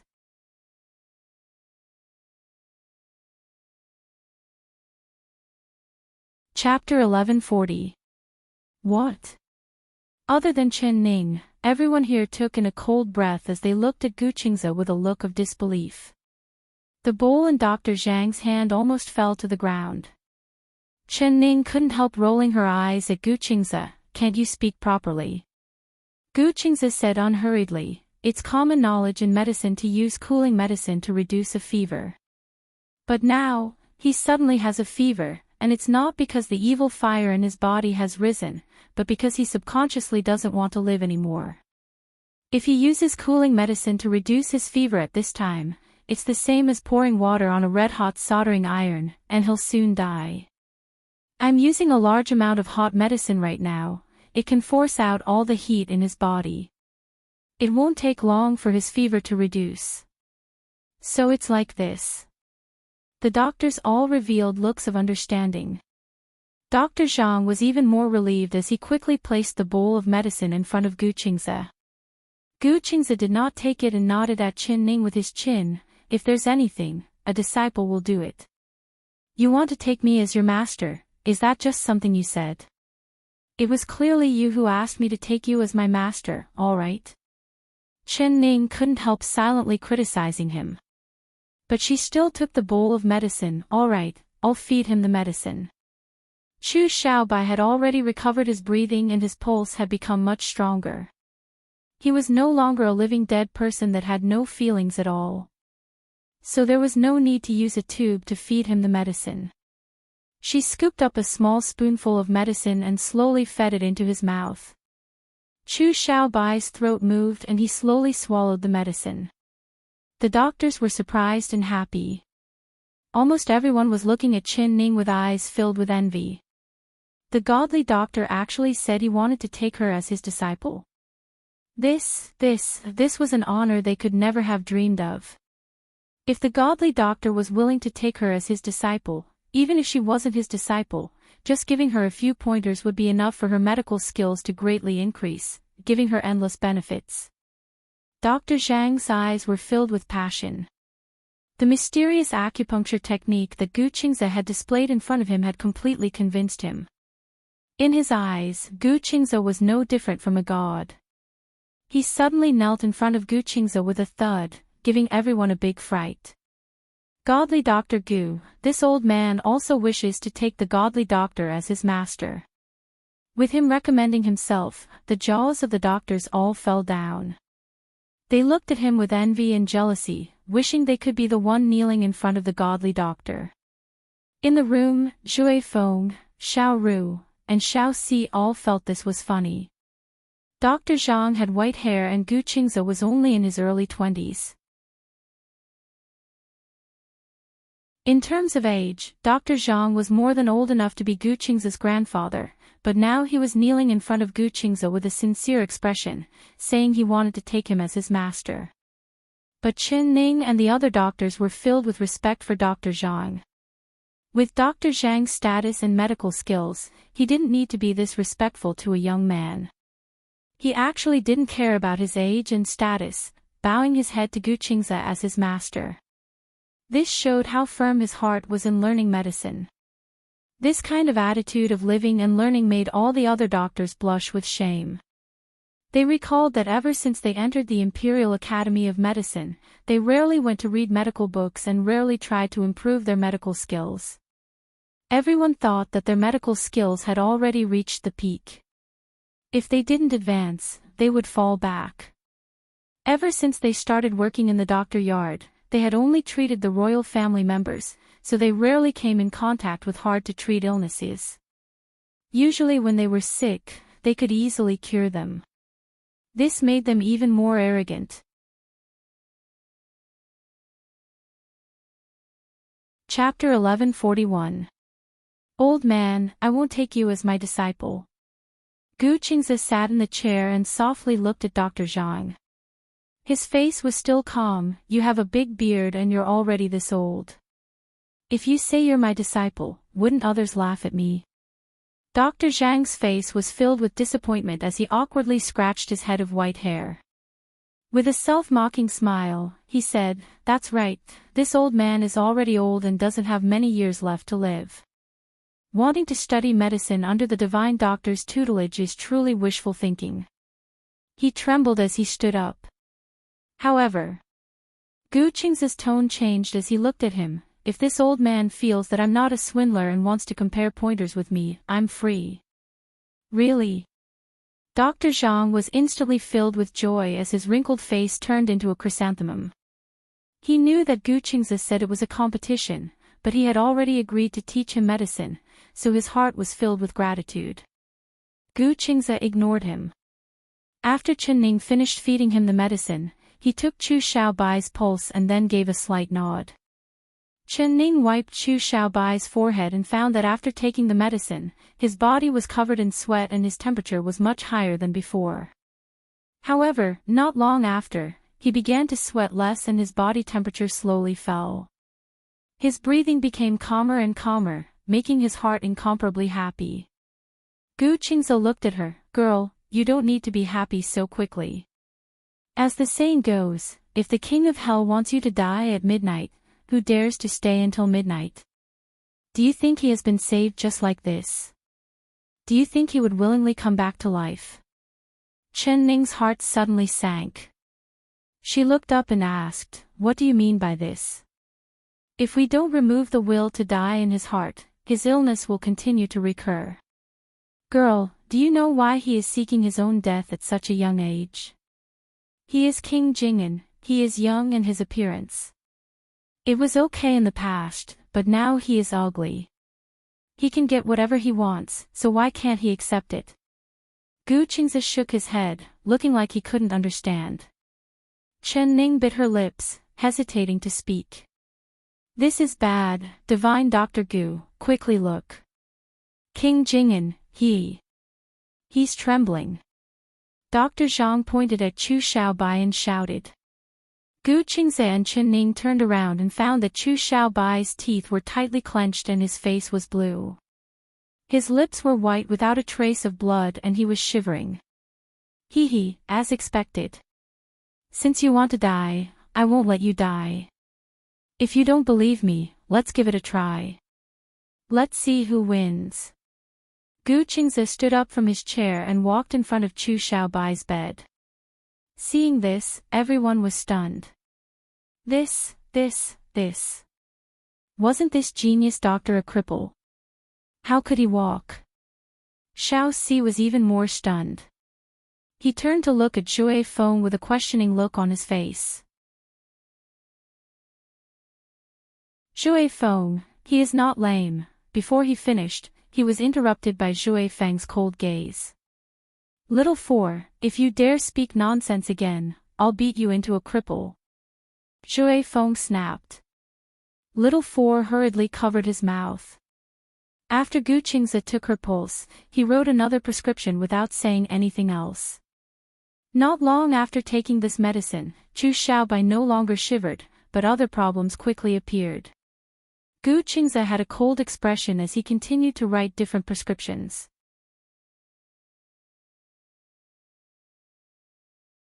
Chapter 1142. Ever since Chen Ning knew him, she had rarely seen him this angry. But Gu Qingze's expression was very ugly right now. It could be described as flustered and exasperated. He wasn't angry that he couldn't cure Chu Xiaobai's illness, but rather he was angry that a good person like him was seeking death. Alright, then he would compete with this fellow. He wanted to see if his medical skills were better or if this fellow was more determined to die. I, Gu Qingze, finally found a good seedling and wanted to take her as my successor, but you brat just had to give me eye medicine. You don't believe that I can't cure you, right? Let's see if I, Gu Qingze, will King Yama dare to take you into his palace if I don't agree. Gu Qingze wrote a prescription while explaining to Chen Ning why he had to use the medicine like this, as well as some of the key tricks to curing the illness. Chen Ning remembered every word he said. She knew that although she didn't understand it now, this was a very valuable clinical experience. When the doctors on the side heard Gu Qingze's words, they felt like they had gained a lot. They all had excited expressions as they stood outside the room with pen and paper. Whatever Gu Qingze said, they would write it down. Moreover, They had personally witnessed how Gu Qingze had saved Xu Xiaobai from the gates of hell again and again in this dangerous situation. Each of his prescriptions had opened everyone's eyes. He really was worthy of being the #1 divine doctor in the world. The doctors all admired Gu Qingze from the bottom of their hearts. Encountering these complicated conditions, they couldn't even handle a single one of them, but no matter what problem Gu Qingze encountered, he could always quickly think of a way to cure them. The difference between a great doctor and a famous doctor was just this. Unknowingly, time flew by.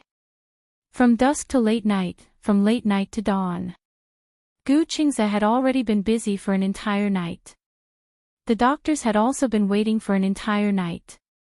They stood in front of the window, feeling so sleepy that they couldn't move their eyelids. Dr. Zhang was already old, and adding in the fact that he hadn't slept for several days, he couldn't hold on any longer. He leaned against the chair and fell into a deep sleep. Chen Ning stayed by Xu Xiaobai's side the entire time. It had been almost 4 hours since he took the medicine, and he had been sleeping very peacefully in these 4 hours. There were no other sudden problems and his condition was very stable. Little girl Chen, you've been tired for an entire night, so go sleep. I'll just watch over this brat. According to your master's estimation, this brat shouldn't cause any more trouble. Gu Qingze's lips curled up and a faint smile appeared on his face. This was a proud and victorious smile.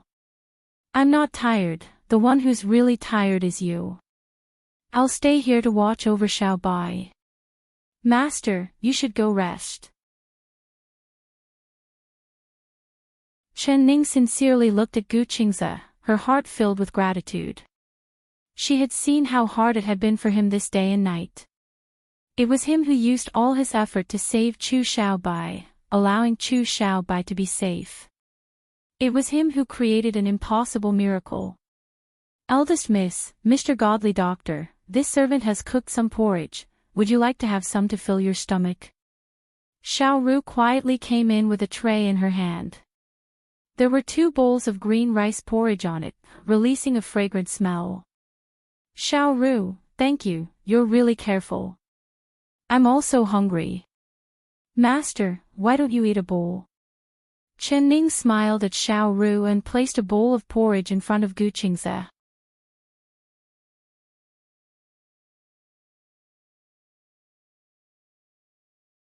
Chapter 1143. Chen Ning nodded.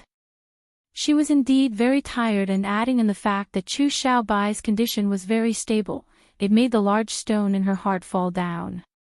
After she finished eating the porridge, she leaned back in the chair and used her arm to support her head. She wanted to close her eyes to rest, but she soon fell asleep. Just as she was half asleep, a pair of strong arms suddenly hugged her, and a familiar cool aura with a faint smell of morning dew surrounded her. It was like she had returned to a familiar and firm embrace. Mo Chuan. She softly said. In her dream, she saw Mo Chuan again. That pair of eyes that were as black as ink were looking at her with a deep and focused gaze. She couldn't help falling into the whirlpool of his eyes, sinking into it and not wanting to wake up again. She leaned into the familiar embrace. Not only did she not open her eyes, but she also felt particularly at ease and slept even more soundly. A warm and soft thing was pressed against her forehead and a familiar aura slowly drifted over. She couldn't help giving a soft sigh. Her lips slightly curled up and she revealed a sweet smile. In her dream, Mo Chuan was gently kissing her forehead. His lips were just like before, warm and soft. Who are you? Let go of her. Suddenly, a discordant voice rang out. Following that, someone grabbed her right arm and forcefully pulled. But the man who held her tightened his hold on her. Who are you? Let go of her. The voice became even colder. It seemed like Mo Chuan's voice. Chen Ning was suddenly startled and she suddenly opened her eyes.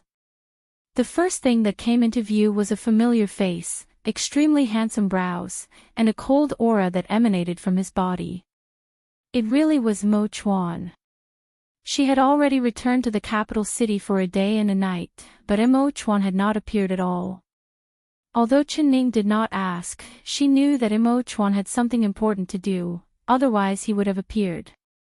She really wanted to know what had happened, and she knew that the most important thing right now was to save Chu Xiaobai, but in her dream, she couldn't help dreaming of him. For a moment, she couldn't tell if she was dreaming or if she was really seeing Mo Chuan. She found that she was tightly held in Mo Chuan's embrace and her right arm was being forcefully pulled by Gu Qingze. The two men were facing each other like two fighting cocks, staring at each other. Chen Ning was a bit confused, not knowing what was going on. She blinked and softly said, Mo Chuan. Mo Chuan quickly looked down at her and his eyes were filled with a familiar passion. He looked at her with surprise and joy and said in a voice filled with disbelief, Ning, you're awake. Chen Ning's sense of reality became even stronger. She was already sure that she wasn't dreaming and that Mo Chuan was really here, tightly hugging her. Chen Ning, who is he? Gu Qingze knit his brows and looked at Mo Chuan with an unfriendly expression. He just leaned against the bed and took a nap. When he opened his eyes again, he saw a tall, unfamiliar man suddenly appear in the room. No one knew when he had appeared, and no one asked anything.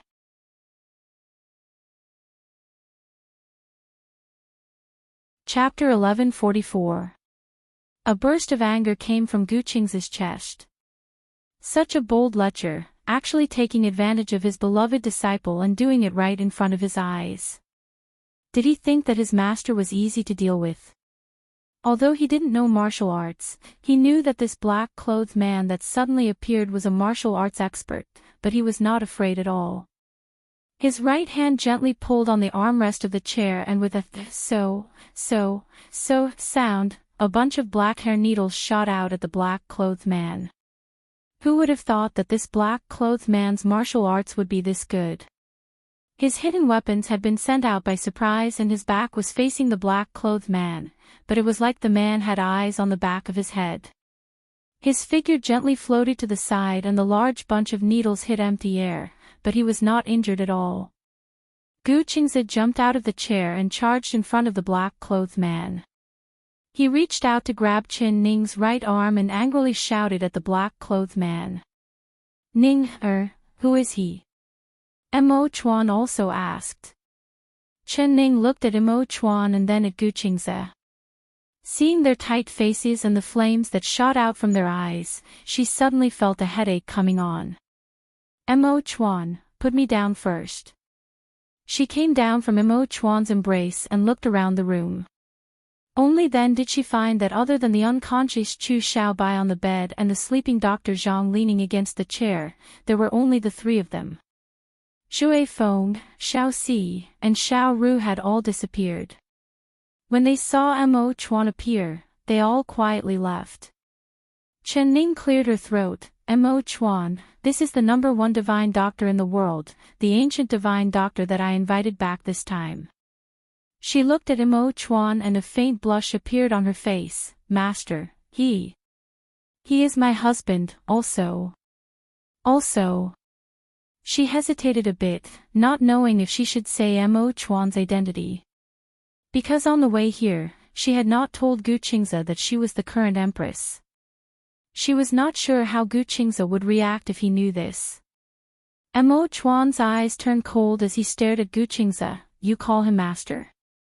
Is he really the #1 divine doctor in the world? His tone was the same as when Shui Feng and Xiao Si saw Gu Qingze for the first time. As soon as he saw Gu Qingze, his first reaction was, so young. How could he be the #1 divine doctor in the world? He must be a swindler. Ning must have been tricked by him. She actually recognized him as her master. His chest filled with rage. Mo Chuan's domineering aura unknowingly appeared.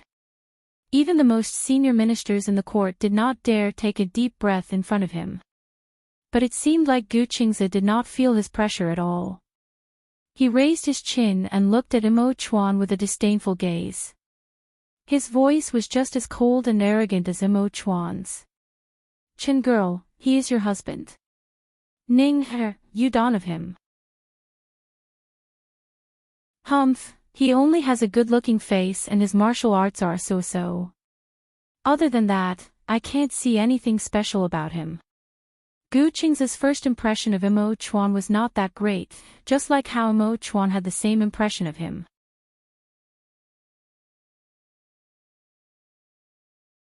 Chapter 1145. Who's calling me?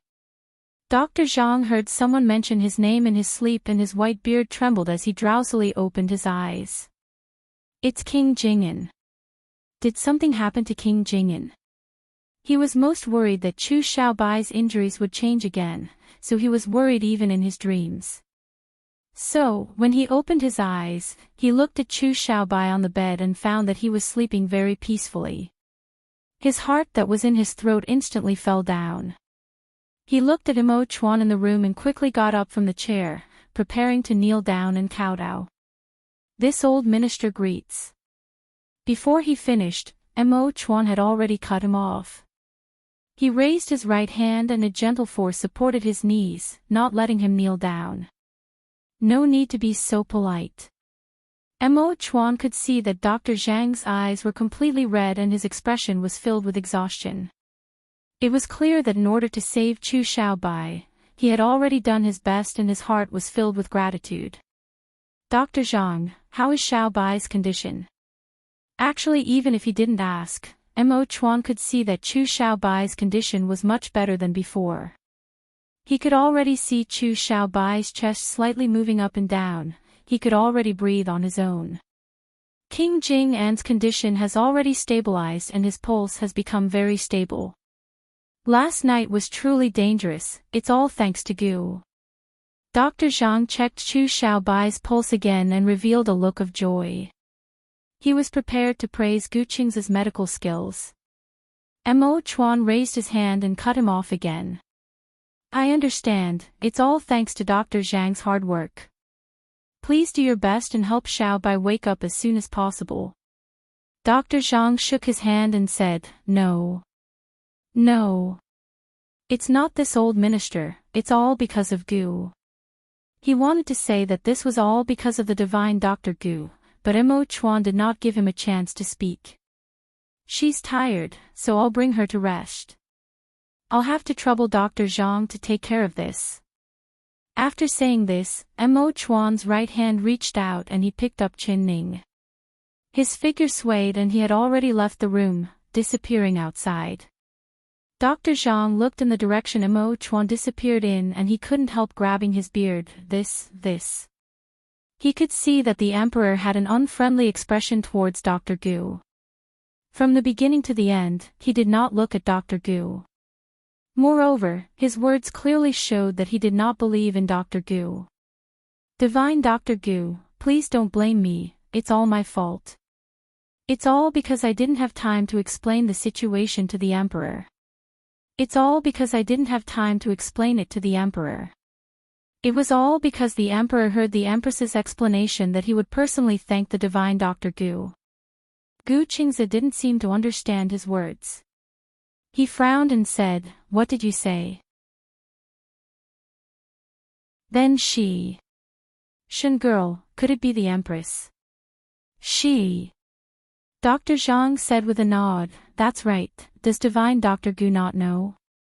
Gu Qingzi stared fixedly at him. His face, which had never changed in 10,000 years, finally showed some ripples. "Interesting, truly interesting. I never thought that she would be the Empress. Does this mean that I've taken the Empress as my disciple?" His lips curled up and he revealed a self-mocking smile, but that smile did not reach his eyes and disappeared in a flash.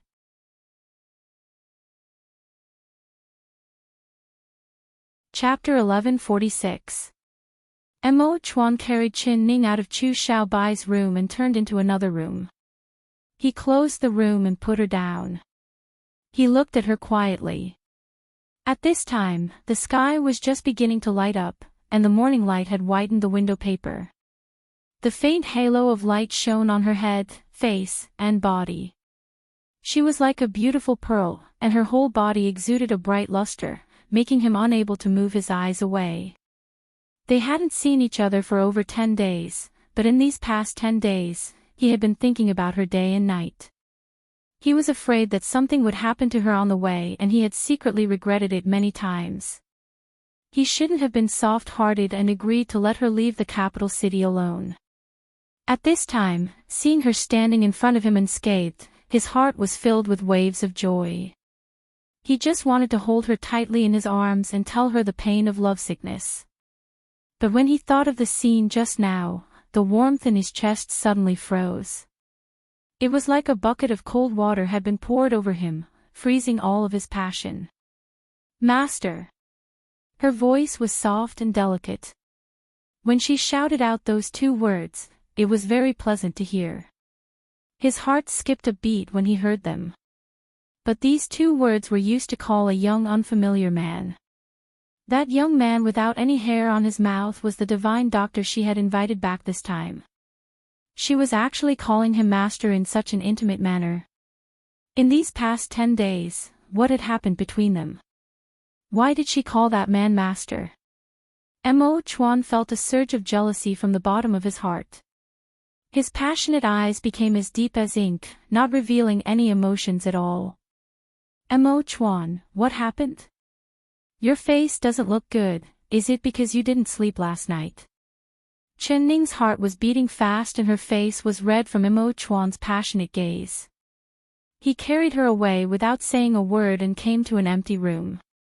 She thought that he would give her a passionate kiss, but his eyes gradually changed. They went from passionate to deep. His chest rose and fell and his handsome face seemed to be covered in a layer of frost. She immediately knew that Mo Chuan's mood was not good, very bad.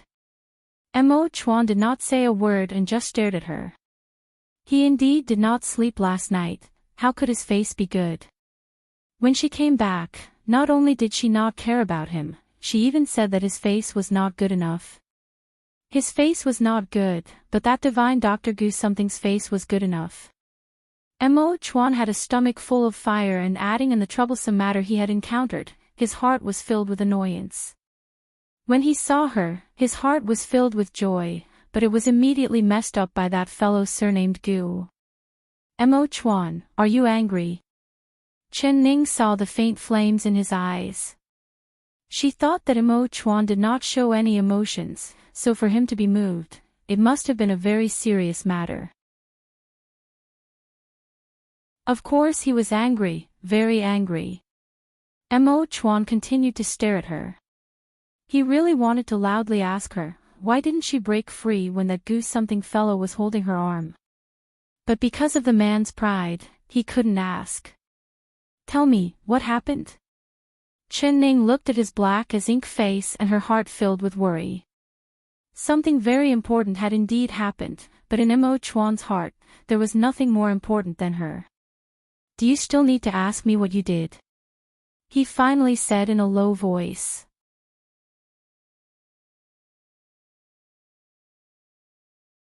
Chapter 1147. Chen Ning found that Mo Chuan's current appearance was indeed angry, but it was very strange. It was clear that he was jealous. As for who he was jealous of, that was the lice on the monk's head. It was clear that other than Gu Qingze, there was no one else. But why would he be jealous of Gu Qingze? She didn't do anything to make him jealous, right? Her eyes turned and she suddenly thought of something. The problem must be with her calling him master. "Mo Chuan, are you angry with me?" She stood in front of him and looked up at him. Her voice was low and gentle, just like a small brush, brushing across his heart. It was ticklish and warm. Mo Chuan turned his head to the side, not looking at her. Chen Ning couldn't help giving a gentle laugh. He looked like a child throwing a tantrum, he didn't look like the ruler of a country at all. He was clearly jealous and throwing a tantrum, but he had to act like nothing was wrong and let her coax him. She slowly moved closer to him, leaning against his warm and firm chest. The sweet scent that belonged to her filled his breath. Although Mo Chuan did not look at her, the jealousy and anger in his heart had unknowingly disappeared. His right arm moved slightly, wanting to grab her waist, but it immediately fell to his side. Chen Ning gave a soft laugh. She raised her hand and turned his face to face with her. "You're the ruler of a country, how could you be so petty?" she muttered in a small voice. Mo Chuan immediately said, "I'm petty." "How am I petty?" "It's clearly you." He glared at her, as if he wanted to eat her into his stomach. "What about me?" "I just called him master. His medical skills are so high and he's the #1 divine doctor in the world, wanting to take me in as his last disciple. This is a blessing that others can't even beg for. I can become the disciple of a divine doctor, aren't you happy for me? Look at you, your face is no different from a donkey's. If it's not petty, then what is it?" Chen Ning purposely pursed her lips, pretending to be angry. Mo Chuan was so angry that his stomach almost burst from her words. He angrily and hatefully stared at her. After not seeing her for a few days, she already despised him. Did his face look like a donkey's? Did that surnamed Gu's face not look like a donkey's? Mo Chuan, the divine Dr. Gu's medical skills are very high.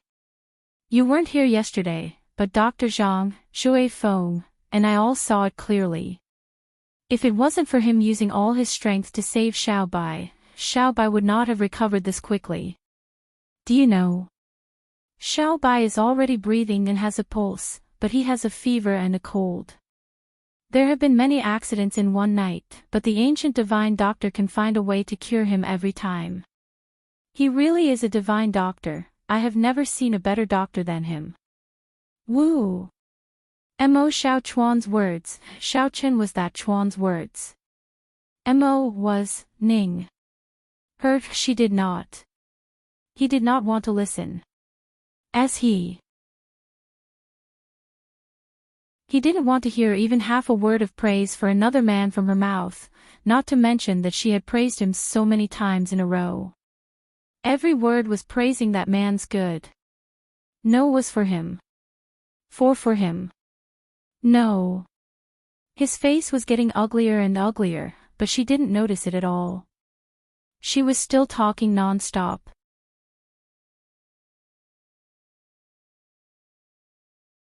Chapter 1148.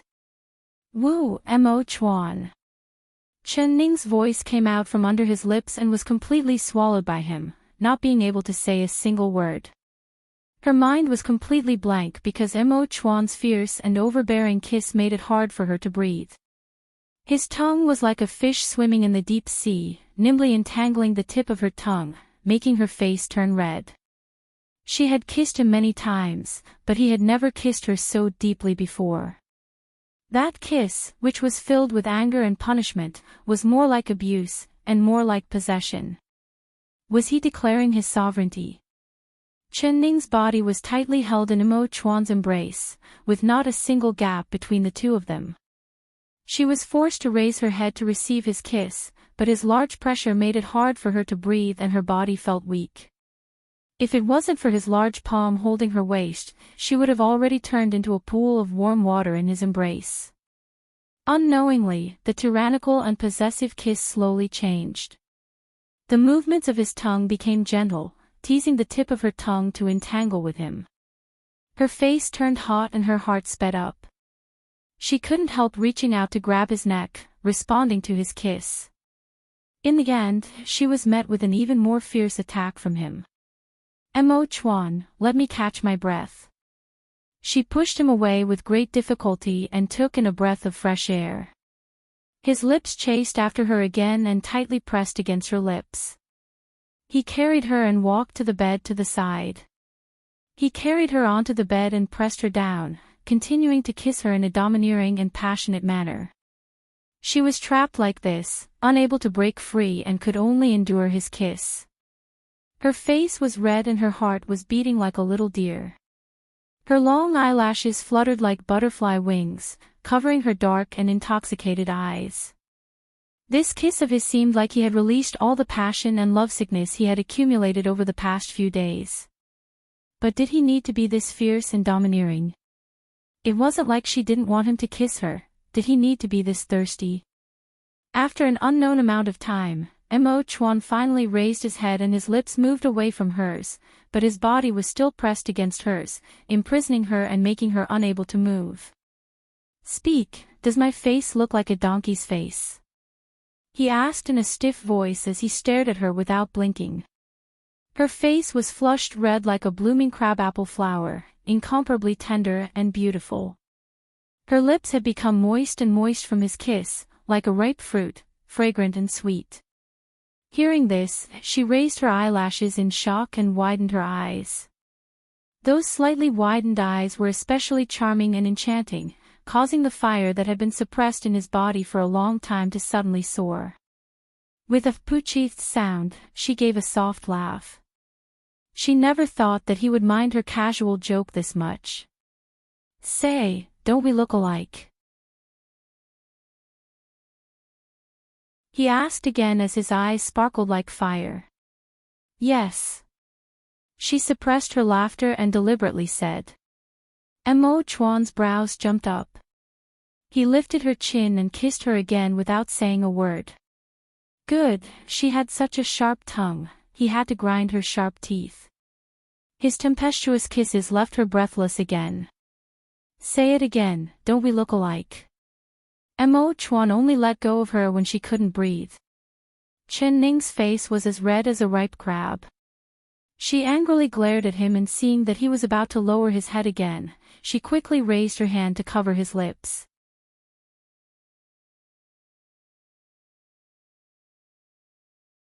Chapter 1149.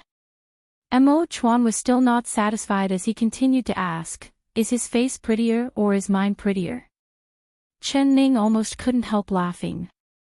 When this man was jealous, he was just like a child that hadn't grown up yet. She was afraid of his fierce and fiery kisses, so she could only obediently soothe him and calm his jealousy. "Of course you're prettier. You're the prettiest man in the world." She thought that there was nothing wrong with these words, but Mo Chuan's face became even uglier. "You've seen all the men in the world, He threateningly raised his brows. She felt angry and funny at the same time. Why didn't she find out that he was such a difficult man to deal with before marrying him? If she knew it would be like this, she wouldn't have married him no matter what. "Of course not, but in my eyes, there is no one better than you," she said in a soft voice. Then she hooked her arms around his neck and gently kissed his lips. This rare kiss from her made all of Mo Chuan's anger and jealousy disappear. Especially when she said, "There is no one better than you," it made his heart feel sweet and every pore on his body was smiling. "Ning, I missed you very much." He deeply looked into her eyes and kissed her lips again. She raised her head to receive his kiss, feeling a bit scared. She was afraid that he would be as overbearing and direct as before. But this time, he became gentle and affectionate. His lips were soft and warm. They slowly deepened and became fiery. The numb feeling spread to her limbs and bones, making her feel ecstatic. This was her Mo Chuan, the gentle and affectionate Mo Chuan. She secretly opened her eyes and looked down at him. His long eyelashes drooped, covering his bottomless black eyes, as well as the boundless affection in his eyes. But his kiss vividly expressed his longing and affection. His face was handsome, and his nose was straight. His breath intertwined with hers, and she could feel the surrounding air heating up. She looked at his handsome face in a somewhat infatuated manner, thinking that she wasn't lying. He was just this good-looking, she couldn't get enough of him. While she was thinking, she suddenly felt a pain on the tip of her tongue. Mo Chuan had actually bitten her. It was unknown when, but Mo Chuan had opened his eyes and his dark eyes were looking at her. Seeing her red cheeks and blurred eyes, he was very dissatisfied. In this kind of sweet and intoxicating moment, she was actually thinking about something else. Could it be that he didn't kiss her well enough? You're not allowed to like him. He used a domineering and threatening tone. Counting with his fingers, there wasn't much time left until Dr. Zhang said 1 month. He almost couldn't endure it any longer. When she wasn't by his side, he would think about her every day. But she really did come back. Hugging and kissing her like this, the temperature rose rapidly. The fire in his body burned more and more fiercely, and the anger in his chest had all turned into the fire of passion, burning fiercely. He lowered his head to look at her in his arms. Her cheeks were red and her eyes were watery. She was like a flower blooming under him, making his heart beat faster. Like who? Chen Ning was a bit confused. Then she suddenly realized and couldn't help laughing. You mean Gu Qingze? Hearing her mentioning that man's name, Mo Chuan Chuk. Mo.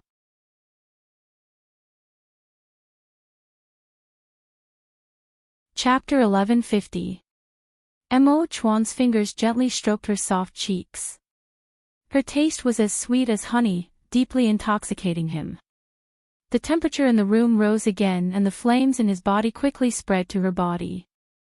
Both of their bodies became burning hot. His hand unknowingly slid down her collar and touched the softness of her chest. She gently trembled under him and did not avoid him.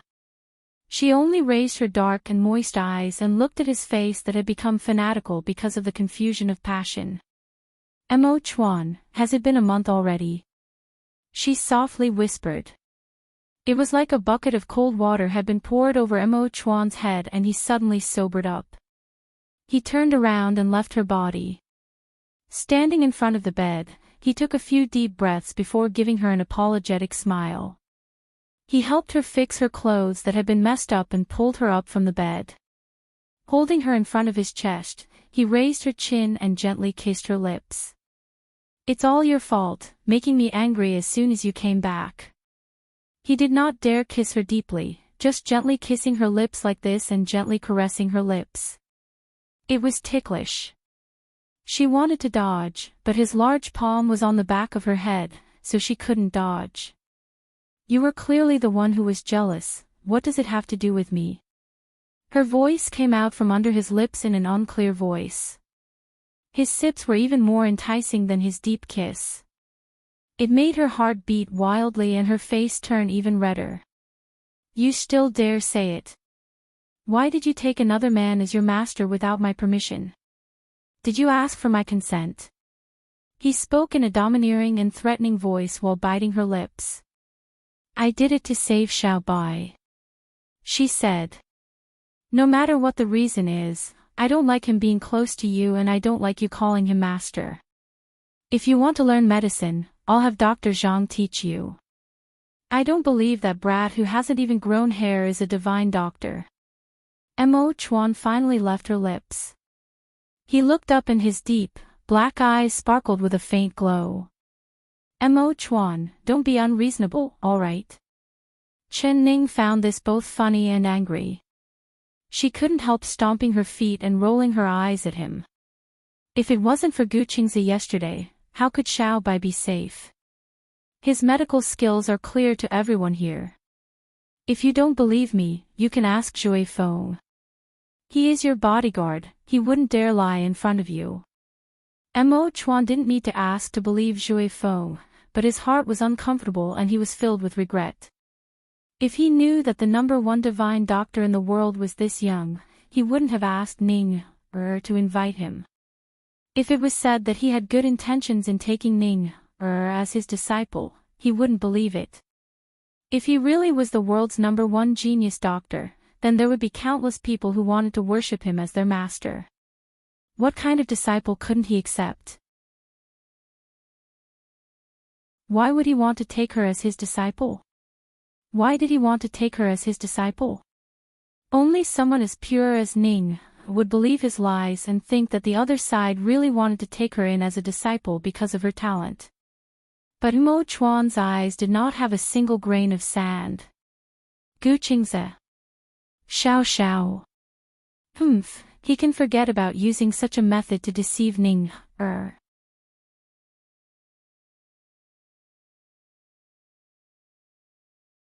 Chapter 1151. Mo Chuan, after I left, did something big happen in the palace. Chen Ning saw that he wasn't speaking and his brows were tightly knit. She didn't ask about Gu Qing's matter and immediately thought of the reason why he wasn't here yet. Mo Chuan's heart skipped a beat. This was a good chance to take her away from Gu Qing's side. That's right, something big did happen and it is very troublesome. Ning, I need you. He held her hand and stared at her. Her heart suddenly skipped a beat. It was rare to see him with this kind of serious expression. Especially when he said, I need you, it made her heart feel sweet and warm. Tell me, what happened? Mo Chuan, no matter what happens, I will stand by your side and face it with you. If there is any difficulty, we can solve it together. She looked up and said with a firm expression. All right, but this matter is quite complicated. There are many years here, so come back to the palace with me first and I'll tell you everything in detail. Mo Chuan held her hand and asked, how is Xiao Bai's condition? That Gu Divine Doctor's medical skills are really as amazing as you say. He spoke with a bit of disbelief. Chen Ning nodded, his medical skills are unfathomable. Chen Ning nodded, his medical skills are unfathomable. Xiao Bai was in danger several times last night and it was all because of him that Xiao Bai was saved. Mo Chuan, I promised him that as long as he cured Xiao Bai, I would take him as my master. He is not a swindler, you don't know how much effort I spent to invite him to the capital city to cure Xiao Bai. If you anger him away and something happens to Xiao Bai, I will never forgive you in this life. Mo Chuan thought that it really was like this. She was already convinced by that fellow surnamed Gu, but he believed that he would have a way to make her give up on the idea of taking him as her master. He declined to comment and looked out the window. Let's go back to the palace first, I have something important to tell you. All right, wait for me to tell master. Chen Ning saw Mo Chuan's serious expression and knew that the matter he wanted to tell her was very confidential. So she went to the room on the side and asked Gu Qingze about Chu Xiao Bai's condition. Then she told him that she had to temporarily leave. Master, I have something I need to do.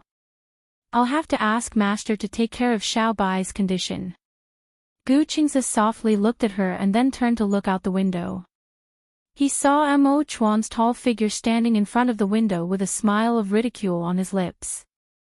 Little girl Chen, I don't care what your identity is, but do you still remember the conditions you promised me? Chen Ning, I don't care about your identity, Chen Ning said. With Chen Ning's intelligence, she could immediately tell that Gu Qingze already knew her identity. Then go. I'm here, so don't worry. Gu Qingze nodded to her before turning to Dr. Zhang and saying, Old man, my disciple isn't here, so you have to continue helping me. Dr. Zhang was surprised and happy. He raised his beard and said, being able to help the ancient divine doctor is this old man's honor. Divine doctor, please give your orders. Chen Ning walked in front of the bed and deeply looked at Chu Xiao Bai. Right now, he was sleeping very peacefully and his pulse was calm. He was completely different from his previous lifeless appearance.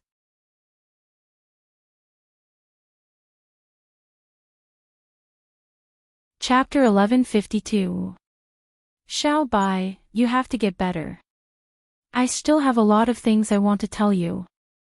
You haven't done what you promised me yet, so you can't go back on your word, do you understand? Chen Ning held his hand. His fingers already had a bit of warmth and were no longer as cold as ice. Chu Xiao Bai quietly closed his eyes with a calm expression. Chen girl, he can't hear you right now. If you have anything to say, wait until he's better. Aren't you going to leave? There are people waiting for you outside.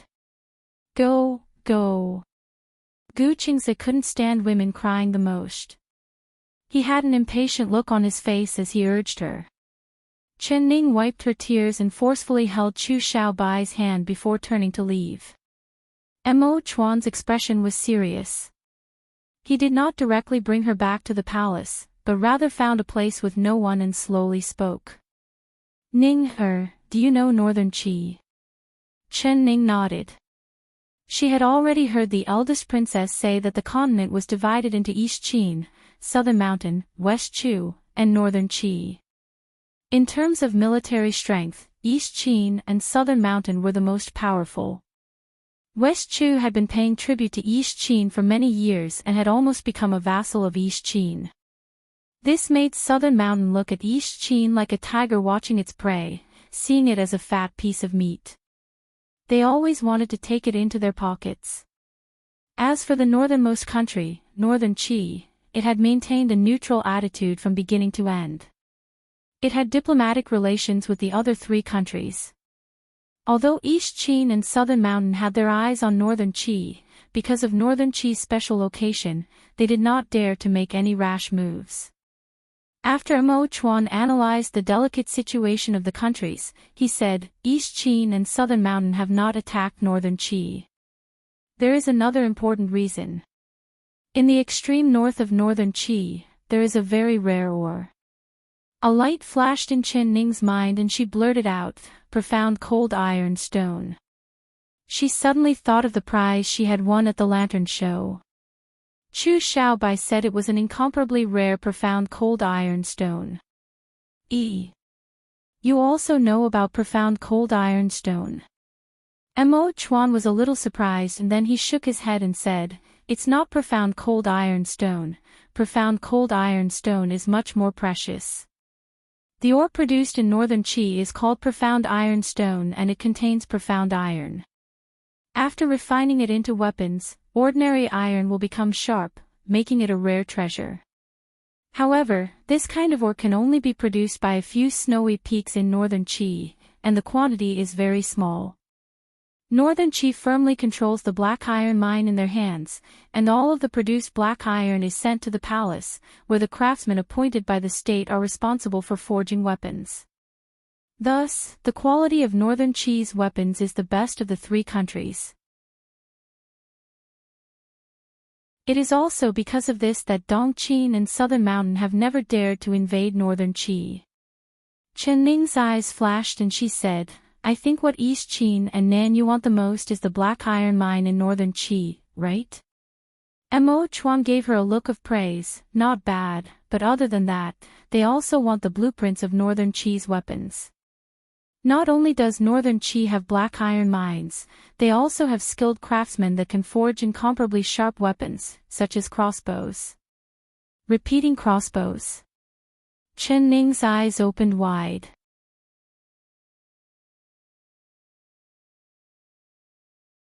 Chapter 1153. But Northern Qi kept the method of forging the crossbow a secret. East Qin and Southern Mountain spent a lot of money to obtain it, but they couldn't get it. What I didn't think was that Northern Qi would suddenly send an envoy to the capital and take the initiative to sell the 5 repeating crossbow blueprint to West Chu. This was something I never dreamed of. Chen Ning noticed that there was no joy on Mo Chuan's face. Instead, he deeply furrowed his brows. She knew that something must have happened. What happened after that? What happened? She asked in a soft voice. Mo Chuan said in a deep voice, at the time, I was surprised and happy, but I also felt that this matter was too sudden. West Chu and Northern Qi have always minded our own business, and our two countries are only acquaintances. For Northern Qi to suddenly give me such a great benefit, I couldn't help but suspect that they had some ulterior motives, so I didn't immediately agree. The Northern Qi envoy saw that I was hesitating, so he generously took out their crossbow blueprint for me to look at. I carefully looked at it, and the blueprint was indeed the method of forging the 5 repeating crossbow. As long as I followed the blueprint, I would definitely be able to forge a crossbow as powerful as Northern Qi's. So I readily agreed. The Northern Qi envoy gave me a price. It wasn't a sky-high price, but rather a very reasonable one. My heart was filled with joy, so I agreed to complete the transaction in 3 days. I would hand over the money and the blueprint. Who would have thought that on the night of the 3rd day, something would suddenly happen? Someone would sneak into the Northern Chi guest house and steal the blueprint for the 5 repeating crossbow. Saying this, Mo Chuan's right hand clenched into a fist and forcefully swung it. His eyes revealed a look of hatred. The weapon blueprint was stolen. Chen Ning's first reaction was, could it be that the Northern Chi envoy stole it? Mo Chuan said, let me continue. The theft of the blueprint was very strange. When I heard the news, my first thought was the same as yours. It must have been the Northern Chi envoy deliberately mystifying us and stole it. He hid the blueprint and threw the dirty water on our West Chu. But when I found out what happened, I found that it wasn't like what I thought. That night, the Northern Chi emissary and everyone in the hostel were poisoned by a strange incense and fell into a deep slumber. However, there was one exception. One of the guards, who had a stomachache, went to relieve himself just before dawn and was not affected by the incense. When he came out, he saw a masked man in black sneaking out of the Northern Chi emissary's room. He immediately rushed forward and knocked the masked man unconscious from behind. Then, he found that everyone in the hostel was unconscious. Pale with fright, he rushed into the room to wake the emissary. After the emissary woke up, he immediately went to check the box containing the blueprints. He found that everything was untouched except for the blueprints in the box.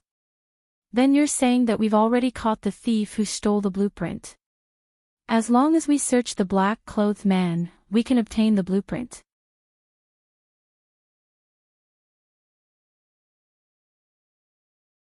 Chapter 1154. Aw. Chen Ning let out a soft cry, and then Mo Chuan tightly knit his brows and said, after this happened, the Northern Chi envoy insisted that I sent people to poison them and then stole the blueprint. They wanted me to hand over the blueprint, otherwise they would not let it go. This really did happen in the guest house. If I can't find the blueprint, I can't explain this even if I have a mouth. But the person who stole the blueprint was clearly caught by them, but he didn't have the blueprint on him. This is really strange. Chen Ning thought for a moment and said, it's hard to say that they didn't want to steal what they were guarding. The thief cried thief, so they deliberately set up a diversion. Otherwise, how could they not find the stolen goods on the thief? Could it be that he swallowed the blueprint into his stomach? Mo Chuan said, I also thought of this, but after the black-clothed man committed suicide, the Northern Chi emissary used a knife to cut open his stomach, but they didn't find the blueprints. As for the black-clothed man's identity and background, we don't know. The only thing we can be sure of is that he is from West Chu. That's why the Northern Chi emissary insists that this was done by West Chu. Mo Chuan, there must be a mastermind behind this. That black-clothed man was just a pawn used by someone else. Chen Ning said with certainty, he committed suicide by poison to hide the truth for the mastermind. Once he dies, finding the mastermind will be as hard as ascending to the heavens. That's right, but even if we find the mastermind, will we be able to find the blueprint? This was what Mo Chuan was worried about the most. Chen Ning thought for a bit and said, how many people know that the Northern Chi envoy wanted to sell the blueprint? Mo Chuan looked at her and said, only me and the Minister of War, Li Zhixing, know about this. I am not familiar with the blueprint of the quintuple-linked crossbow. I once summoned Li Zhixing to the palace and showed him this blueprint. He is proficient in the art of forging, so after seeing this blueprint, he is very sure that this blueprint is the blueprint for the quintuple-linked crossbow. So you're saying that the person who knows the value of this blueprint is Li Zhixing? Chen Ning said after some thought. He is very suspicious, but besides him, there is another suspicious person. Mo Chuan took a deep breath and slowly said. Who? According to the Northern Chi envoy, he wanted to protect the blueprint and was afraid of losing it, so he stayed in the guest house for 3 days. But on the 2nd day, an unexpected guest came to visit him. That person was. Mo Chuan slowly said, King Ding Yuan, Chu Xiaoyang. Chu Xiaoyang. Chen Ning was shocked and looked at Mo Chuan, Chu Xiao. Chu Xiaoyang. Chen Ning was Chu Xiaoqing. Mo Chuan slowly shook his head. The Northern Qi envoy said that he and Chu Xiaoyang did not know each other, but he heard that the other party was King Ding Yuan. He was too embarrassed to reject him, so he invited Chu Xiaoyang in. The two of them drank tea and chatted for half a day, talking about all sorts of romantic matters. When it was almost noon, he wanted to ask Chu Xiaoyang to stay for a meal, but Chu Xiaoyang did not stay and left. The Northern Qi envoy was still confused, not understanding why Chu Xiaoyang would visit. So when the blueprint was stolen, the first person he suspected was Chu Xiaoyang. Chen Mo Ning Chen Chu Chs Shen and.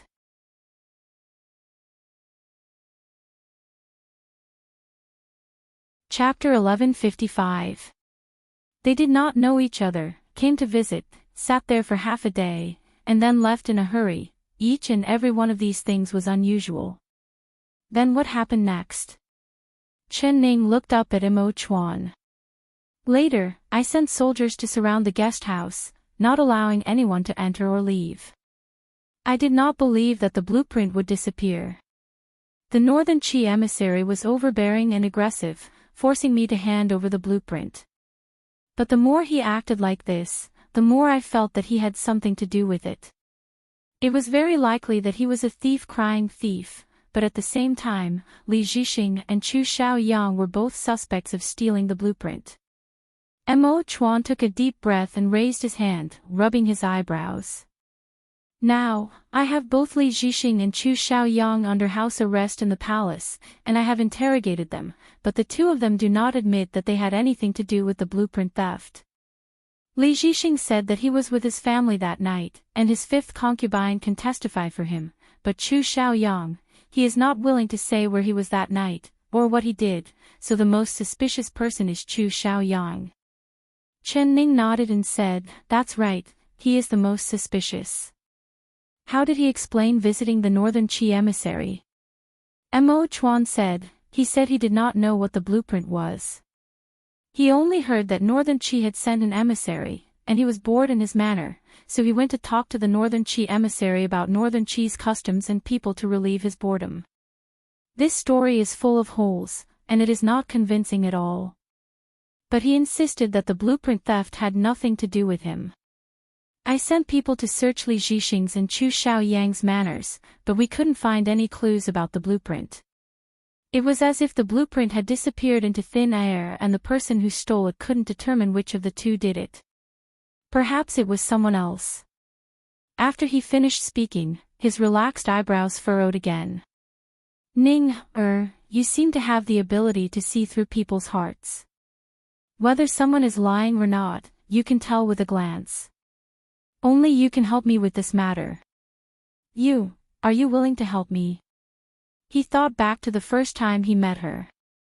His eyes could be considered sharp, but he was still blinded by that swindler who sold himself to bury his father. But she easily saw through the swindler's scam. It was because of this that she attracted his attention. The closer he got to her, the more he realized that she had this strange ability. Her eyes seemed to have the ability to see through many of the subtle thoughts that he had hidden in his heart. It was as if her eyes had the ability to see through everything. So when this happened, the first person he thought of was her. If only she was here. Chen Ning immediately understood Mo Chuan's meaning and nodded without any hesitation. Of course I'm willing. Mo Chuan, if someone is lying, then it must be the Northern Qi envoy, the Minister of War Li Zhixing, or one of the three Chu Xiaoyang. No matter who stole the blueprint, I think the most important thing to do right now is to find the stolen blueprint.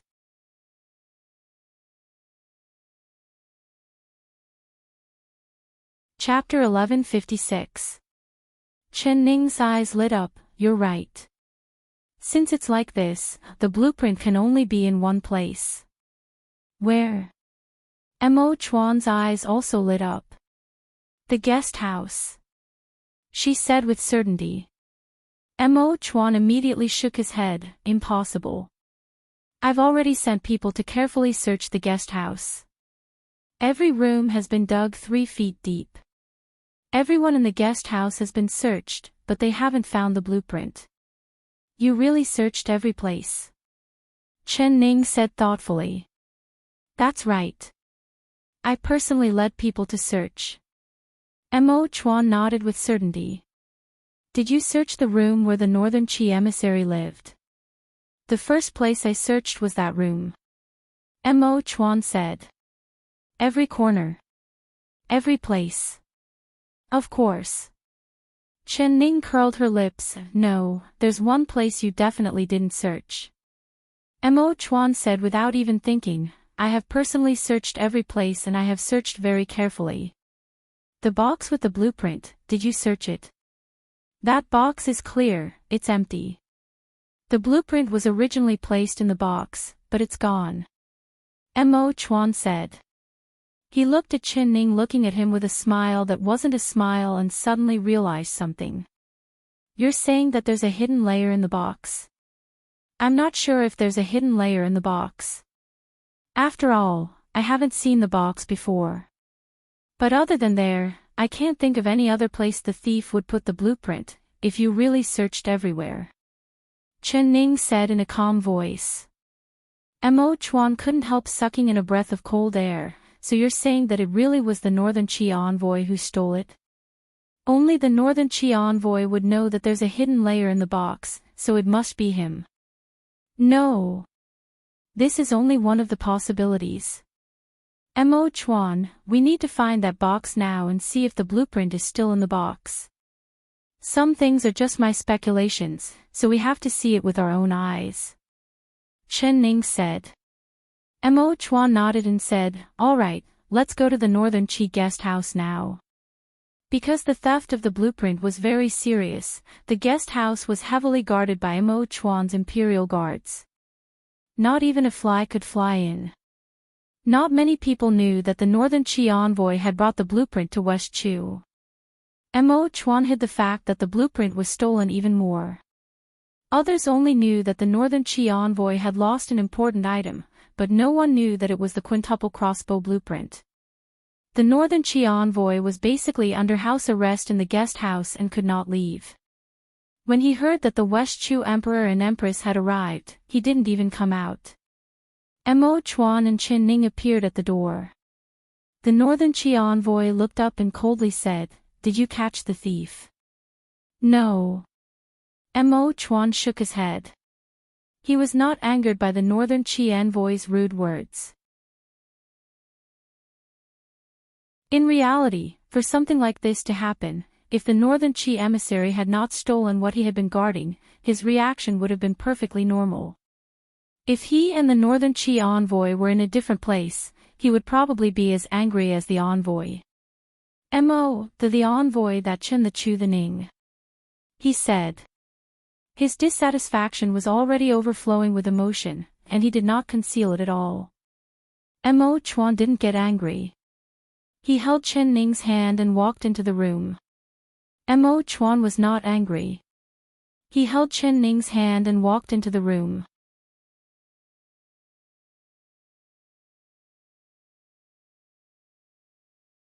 Chapter 1157. The expressions of the royal guards behind Mo Chuan instantly changed. How dare you mock the emperor? Do you know your crime? The leader of the imperial guards couldn't hold back and shouted at the Northern Qi envoy. The Northern Qi envoy proudly raised his chin and sat motionless in his chair. He snorted, what crime did I commit? Am I not speaking the truth? Chen Ning stepped forward and spoke in a voice even colder than the Northern Qi envoy's. Whether it is the truth or not, we will use the truth to speak. We have come this time to find out the truth. Her voice was as cold as ice, like pearls hitting a jade plate, clear and pleasant to the ear. The Northern Chi envoy couldn't help but raise his head and look at her a few times, his eyes slightly narrowing. Woman. Who are you? This is a matter of national importance. What place do you, a woman, have? His tone became even more disdainful as he said to Imo Chuan, your country really can't find anyone to actually let a woman come out and tell you what to do. Imo Chuan's expression froze, and a cold light suddenly flashed in his eyes. The Northern Chi envoy felt a chill on his back, and he couldn't help but swallow the rest of his words. He was originally arrogant, but after being glared at by Imo Chuan, he unconsciously lowered his arrogance. Please speak with a bit of respect. This is my Empress, Imo Chuan said coldly. So it's the Empress. This envoy greets the Empress. The Northern Chi envoy's expression changed slightly. He finally stood up from his chair and reluctantly bowed to Chen Ning. The Empress has also come. Could it be that you have found the stolen blueprint? Or have you found out the identity of the thief? The sarcasm on his face became even stronger. Chen Ning's gaze was fixed on the envoy, observing his every expression. Hearing this, she faintly smiled. I have come this time to find the blueprint. I heard that it was placed in a box and disappeared. May I ask the envoy, where is that box now? The Northern Chi envoy laughed coldly. Of course the box is still there, but the blueprint is gone. The Empress, you are so powerful. Could it be that you want to make the blueprint come out of the box? Chen Ning calmly said, please take out the box and let me have a look. The Northern Chi envoy coldly looked at her and impatiently pointed at the table next to him. The box is over there. If the Empress wants to see it, please go ahead. Chen Ning looked in the direction of his finger. She saw an 8-treasure gold box with pearls open, revealing the silk inside. The box was completely empty. Is it this box? She walked over, picked up the box, weighed it in her hand, and put her hand in to feel it. The Northern Chi emissary laughed coldly. If you can conjure the blueprint out of the box, I will eat the 8-treasure golden box on the spot. Before he could finish speaking, his eyes suddenly widened, almost popping out of their sockets. He saw Chen Ning's hand come out of the box. Her slender fingers were holding a few pages of blueprints as she gently waved them in front of him. The Northern Chi envoy's jaw almost dropped. His face was full of disbelief as he stared dazedly at the map in Chen Ning's hand. Honorable envoy, may I ask if these are the blueprints that were stolen? Chen Ning looked over the paper. Seeing the densely packed figures on it, she already had an idea of what to do.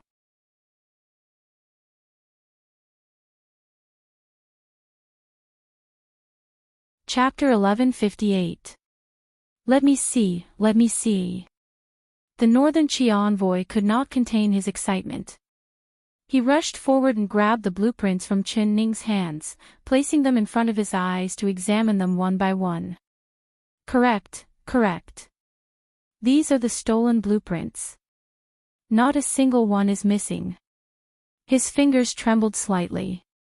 His face was full of disbelief. His mind was a mess. This was impossible.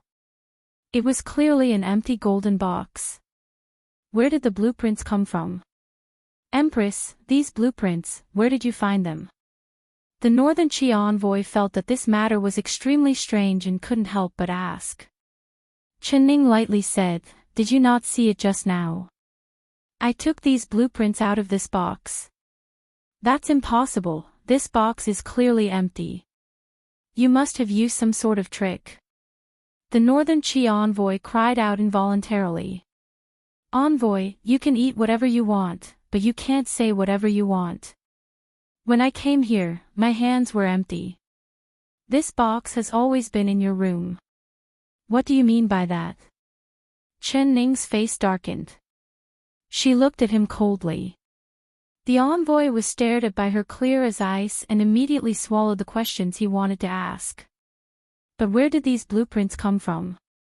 He couldn't help but ask again. Envoy, perhaps you only saw the surface of the box and did not notice that there was a layer of mechanism in the box. Chen Ning lifted the brocade in her hands, revealing the golden bottom. She gently pulled it out and took out a thin golden plate. These blueprints were placed in the interlayer of this box. However, this interlayer is very thin and covered with brocade, so at first glance, the blueprints in the box have disappeared. In reality, the blueprints are still in the box.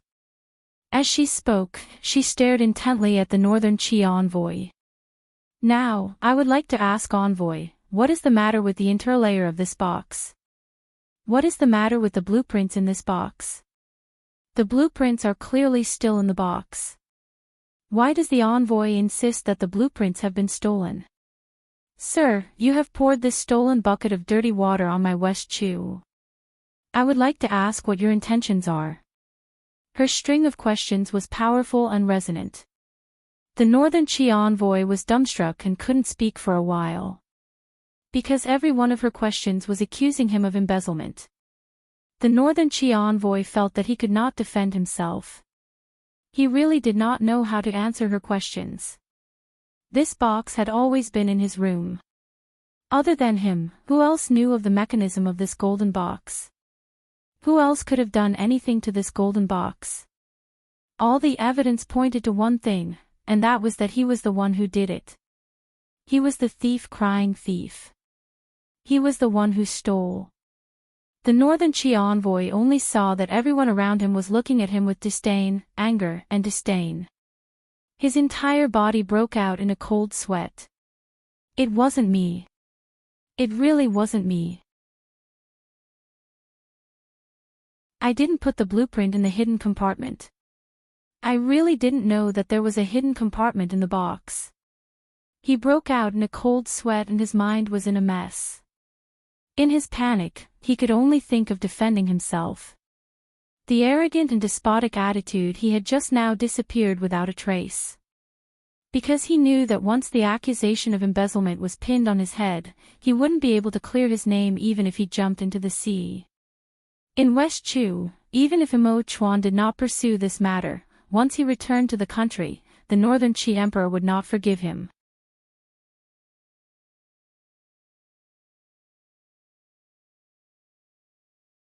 Chapter 1159. Your Majesty, the facts are right before our eyes. We have caught the thief and the stolen goods. This Northern Qi is a thief crying thief. It was clearly him who hid the item, but he wrongly accused West Chu of stealing his treasure. Your Majesty, please issue a decree to arrest him and punish him. The leader of the Imperial Guard stepped forward and spoke in a clear voice. He raised his head and puffed out his chest. The indignation on his face had been swept away. He only felt elated and his chest was unspeakably free. These past few days, they had all felt extremely sullen. The arrogant appearance of the Northern Qi envoy after losing the item had made all of the Imperial Guards angry. But the item had indeed been lost in West Chu, and the thief was indeed from West Chu. All of the Northern Qi people in the guest house looked at them as if they were thieves, making them unable to raise their heads. Now that the Empress had come, the truth had come to light. So it was the Northern Qi envoy who was a thief crying thief and throwing dirty water on the West Chu people. It was truly a heinous crime. Your Majesty, please issue a decree to punish him. All of the Imperial Guard said in unison, their voices shaking the roof tiles. The Northern Qi people outside the door were all ashamed. They dejectedly lowered their heads, not daring to say a word. Imo Chuan's face was as dark as water. His black eyes were deep and bottomless as he coldly stared at the Northern Qi envoy. When the Northern Qi envoy's gaze met his entire body trembled. His legs went soft and his face became pale and terrified. Your Majesty, please believe me. This matter really has nothing to do with me. Your Majesty, Her Majesty the Empress, please be magnanimous and forgive this envoy's previous crime of rudeness. This envoy begs for forgiveness, please prove this envoy's innocence."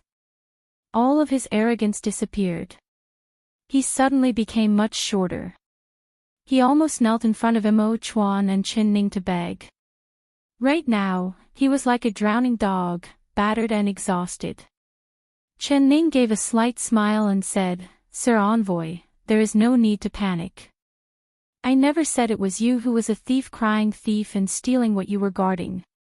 The Northern Qi envoy felt his face burn as if someone had slapped him. Thinking of his previous rudeness, he was too ashamed to raise his head. "Your Majesty, my words offended you, but this matter was not done by me. How could there be a hidden compartment in the box? I had no idea." He felt that even if he had 100 mouths, he would not be able to explain himself. This matter was already set in stone. Aside from him, there was no one else.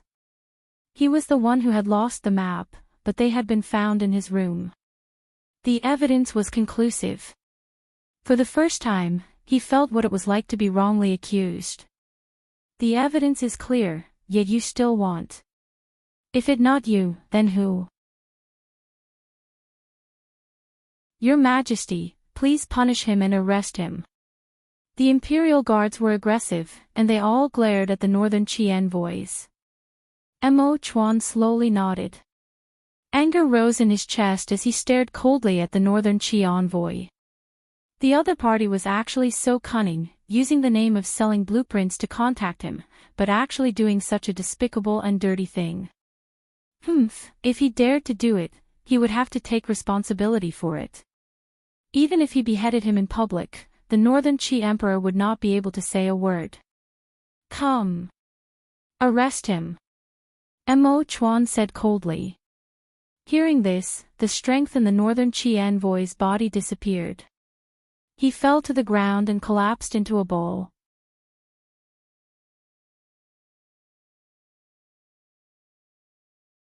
Chapter 1160.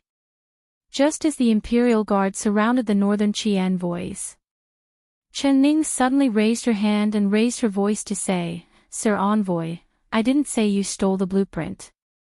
I believe you. You really didn't know about the hidden compartment in the box." What? Everyone's eyes immediately turned to look at Chen Ning. The Imperial Guards' faces were filled with confusion and bewilderment. Even Mo Chuan's eyes became unfathomable. The Northern Qi envoy's eyes lit up. He had already lost all hope, but Chen Ning's words were like a drowning man suddenly finding a rope to save his life. He didn't hesitate to grab onto it. "Really?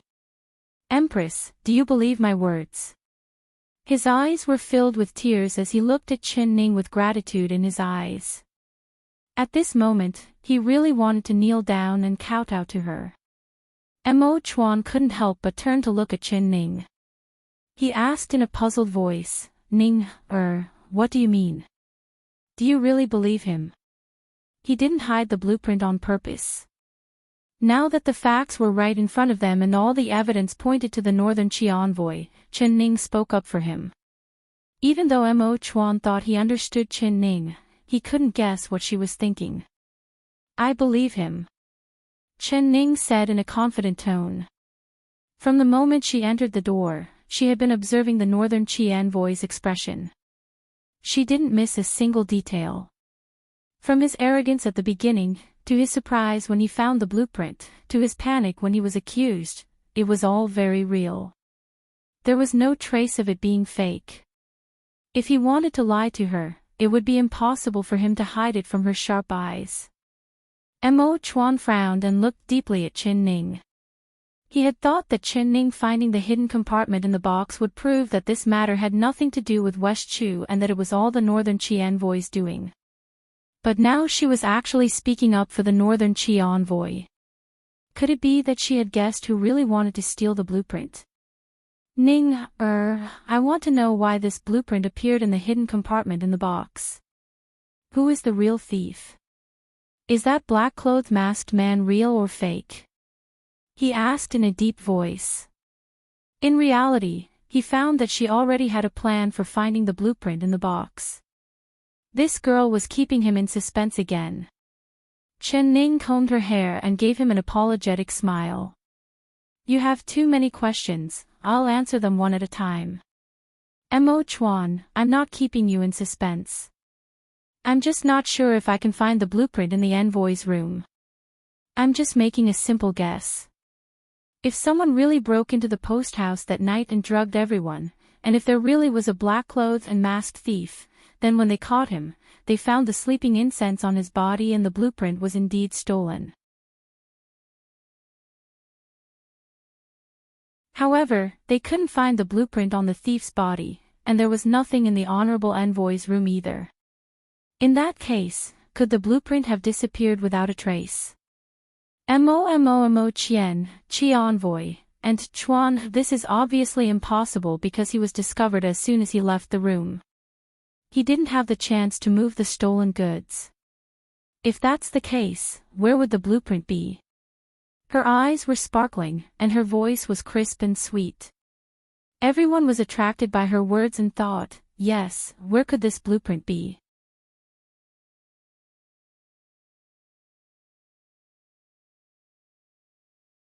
Chapter 1161. Although everyone already knew the answer, they still couldn't help but widen their eyes and stare at her without blinking. Actually, this is a very simple question. Every corner of the room has been searched, but there is only one place that hasn't been searched, and that is the box with the blueprint. It is also the only place where he could have hidden the blueprint, so he brought a thin partition and sealed the blueprint under it. Then he covered it with satin. When the honorable envoy opened the box, the first thing he saw was that the blueprint had disappeared. Everyone thought that the blueprint had been stolen, but in reality, the blueprint was still in the box and hadn't been taken out of the room. After Chen Ning finished speaking, everyone let out sounds of realization. So it's like this. But the Northern Qi envoy's forehead was dripping with sweat, and he couldn't help wiping it off with his sleeve. The Empress words, word by word, were still pushing him into a pit. Even after hearing these words, he felt that this matter had something to do with him. But why would the thief do this? His goal wasn't to steal the blueprint, but to create the illusion that the blueprint had been stolen, right? Mo Chuan went straight to the point, his cold gaze sweeping over the Northern Qi envoy. The Northern Qi envoy didn't dare raise his head under his gaze. He didn't do it, but he couldn't defend himself. The thief's intentions are indeed thought-provoking. His goal might be the blueprint, or it might not be the blueprint, because after the blueprint was stolen, this matter would definitely cause a huge uproar, and the entire city would be investigated. He was worried that the blueprint would be found if he brought it back to his side, so he left it in a safe place. And what is the safest place? Naturally, it's something that no one would have thought of, and that's this golden box. When the matter has passed and the thieves can't be caught and the blueprint is nowhere to be found, the honorable envoy naturally won't keep this useless box. It's very likely that he'll throw it aside. When that time comes, he'll retrieve this box and take out the blueprint that's hidden in the middle of the box. Wouldn't that be without anyone knowing? As soon as Chen Ning's voice fell, there was a wave of praise from all around. Mo Chuan looked at her with a warm and admiring gaze, his heart filled with admiration. This girl really was smart. Such a complicated scheme, such a deep scheme, but she seemed to have seen it with her own eyes. She described it in detail, and it was incomparably clear. Then doesn't that mean the person who stole the blueprint is already on the verge of revealing himself? Mo Chuan said coldly, his gaze falling upon the Northern Qi envoy. The Northern Qi envoy's back was completely soaked in cold sweat. He opened his mouth, but found that he couldn't say a single word.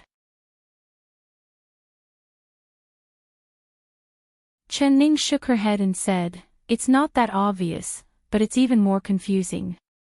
However, this matter can prove that the theft of the blueprint is indeed unrelated to this esteemed envoy." Hearing this, the Northern Qi envoy looked at Chen Ning with gratitude, and this time, he was speechless. At a time when everyone was wrongly accusing him, there was someone who stood out to clear his name and prove his innocence. He was willing to lay down his life for that person and die 100 times without regrets. Mo Chuan slightly knit his brows. He looked at her and said, "Why are you so sure?"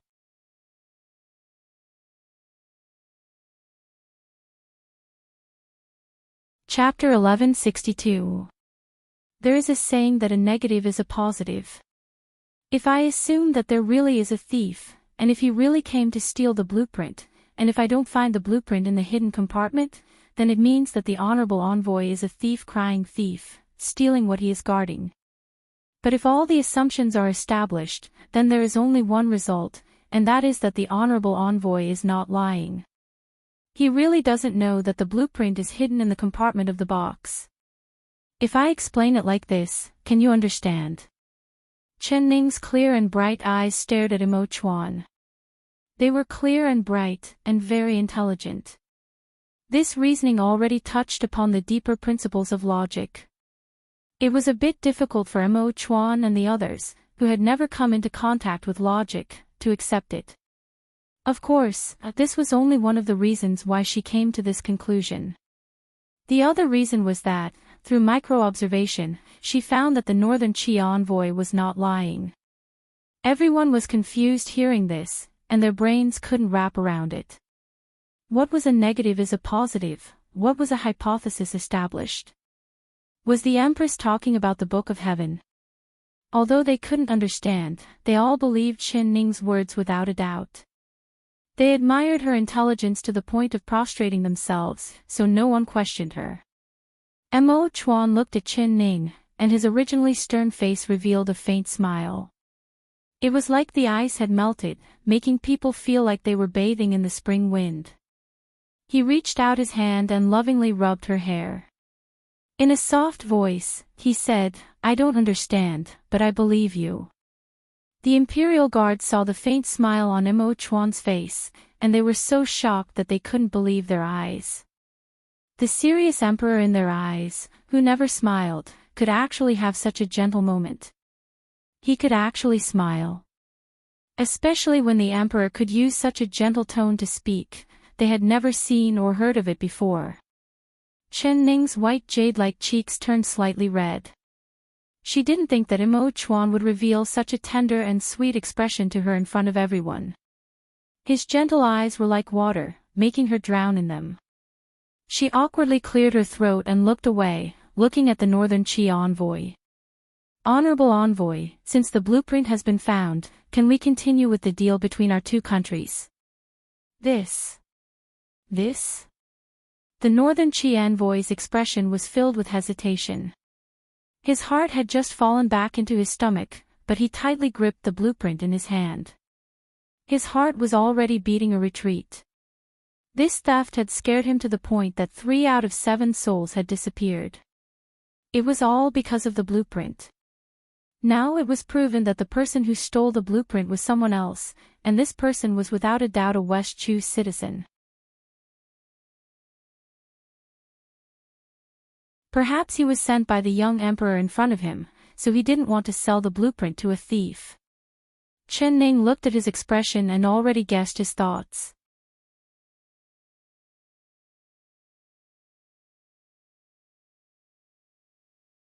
Chapter 1163. Chen Ning's words were neither servile nor overbearing. There was a hint of threat and temptation, but in the ears of the Northern Qi envoy, not only did it not sound harsh, it actually felt indescribably comfortable. His heart was filled with mixed feelings. He couldn't describe what he felt towards Chen Ning. There was admiration, gratitude, and surprise. This empress might be young, but her words were convincing. Her words were all pointed at his weak points, making him unable to even say a no. The empress has cleared this envoy's name. This envoy is very grateful. No matter what the empress says, this envoy will not disobey. Emperor, we can proceed with this transaction now. The Northern Qi envoy thought for a bit, then respectfully presented the blueprint to Mo Chuan with both hands. Mo Chuan was slightly surprised. He didn't think that the Northern Qi envoy would agree so readily. "Sir, I do not have any silver on me." We can continue the transaction tomorrow. He left the palace in a hurry, and as the emperor, he could not have any silver on him. And this was a large sum that needed to be paid for by the national treasury. It's fine, it's fine. This blueprint can be given to the emperor first. As for the silver, the emperor can send someone to deliver it. I believe in the emperor and the empress. The Northern Qi envoy spoke very generously, handing over the blueprint in his hand a few more inches. He was beginning to feel that this blueprint had become a hot potato. If he continued to keep it by his side, there was no telling what would happen next time. If the blueprint was lost and he did not receive the silver for the transaction, how would he have the face to return to Northern Qi and report to the emperor? So, it was better to give this blueprint away as soon as possible. Based on the Empress' ability to clear his name, she would not take the blueprint and not pay. Mo Chuan smiled and took the blueprint. He said, "Then I will accept it. As for the silver, I will have the Minister of Revenue send it to the embassy. Please accept it when the time comes." The Northern Qi envoy seemed to let out a long sigh of relief. He revealed a smile and bowed to Mo Chuan and Qin Ning again. "I thank the Emperor and the Empress." The arrogant and despotic air on his face was swept away, and he became very humble and courteous. If the imperial guards had not seen it with their own eyes, they would not have believed it. The Northern Qi envoy was grateful to Qin Ning from the bottom of his heart. With all the evidence pointing at him and all the odds against him, she did not mind his rudeness toward her. On the contrary, she had helped him clear his name. This kindness was worth his life to repay. Otherwise, if he did not complete the emperor's mission on this trip to West Chu and was accused of embezzlement, even if Mo Chuan did not punish him, once he returned, the emperor of Northern Qi would definitely chop off his head. Mo Chuan took the blueprint and put it in his chest. He held Qin Ning's hand and said, "Let us go." He swept his gaze across the surroundings and ordered, "Imperial guards, continue to stand guard around the post house. Do not leave without permission. Protect everyone in the post house. If anything happens, I will not let you off lightly. Thank you, Your Majesty, for thinking so deeply for me." The Northern Qi envoy was even more grateful. He was originally worried that he had given the blueprints to Mo Chuan. If the mastermind found out about it and sent people to infiltrate the guest station again, perhaps this time it wouldn't be just the blueprints, but his head.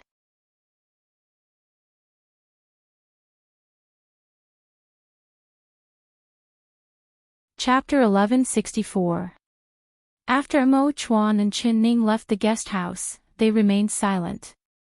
On the way back to the palace, they did not say a word. Qin Ning did not say anything either. The two of them sat in the carriage, each thinking about their own matters. Mo Chuan took out the crossbow blueprints from his chest and carefully looked at them one by one. His face did not reveal much joy from obtaining the blueprints. Instead, his eyebrows furrowed even tighter. He had originally thought that if he found the blueprints in the box, then this matter could be proven to be the work of the Northern Qi emissary, a thief crying thief. But Qin Ning spoke with certainty, saying that this matter had nothing to do with the Northern Qi emissary and that he was wrongly accused. Like this, the person who sent people to steal the blueprints from the guest house became even more confused. And the two most suspicious people were the Minister of War, Li Zhixing, and King Ding Yuan, Chu Xiaoyang. No matter which one it was, he did not want to be the mastermind behind this incident. This quintuple crossbow, after it's made, can it shoot 5 arrows at once?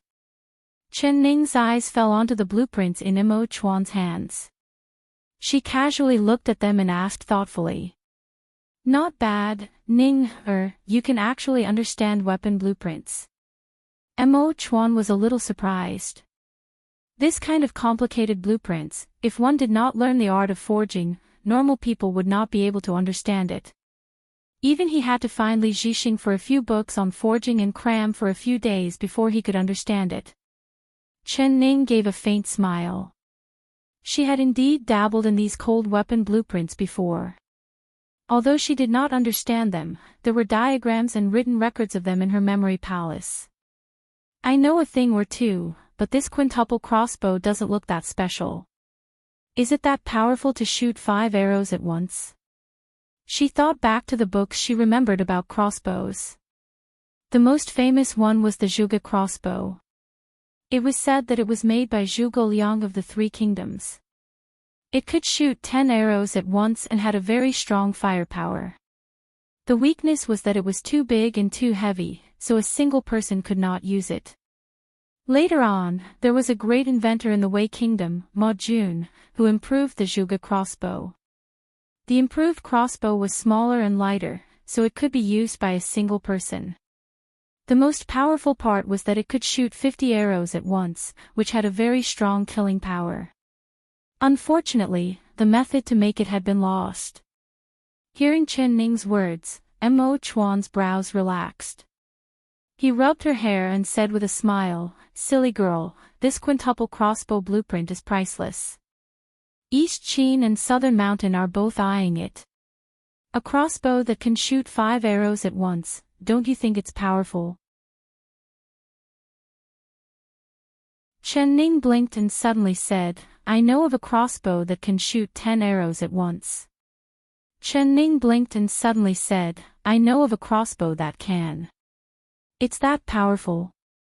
He then nodded and said, I believe that there is someone in this world that has made a 10-chain crossbow. It should be Northern Qi, otherwise they would not sell the 5-chain crossbow blueprint. They have already made 10-chain crossbows, so naturally they would not care about the quintuple crossbow. But to our West Chu, this is a good weapon that we can only wish for. Chen Ning couldn't help rolling her eyes at him. She cleared her throat and said, "Mo Chuan, I'm saying that I can draw a 10-chain crossbow blueprint." "What did you say?"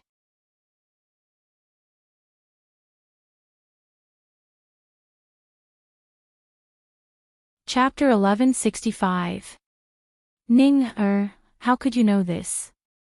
If you want to make me happy, you can use another method, Mo Chuan was stunned for a moment before revealing a smile. He pulled her into his embrace, lifted her chin, and kissed her on the lips. Chen Ning's face turned slightly red. She broke free from his embrace and said with a serious expression, "Mo Chuan, I'm not joking with you.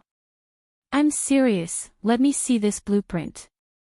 She took the 5 repeating crossbow blueprint from his hands and carefully looked over it, comparing it with the blueprint of the Zhuge repeating crossbow in her mind. She quickly found that this 5 repeating crossbow was small and light, making it very easy for a single person to use.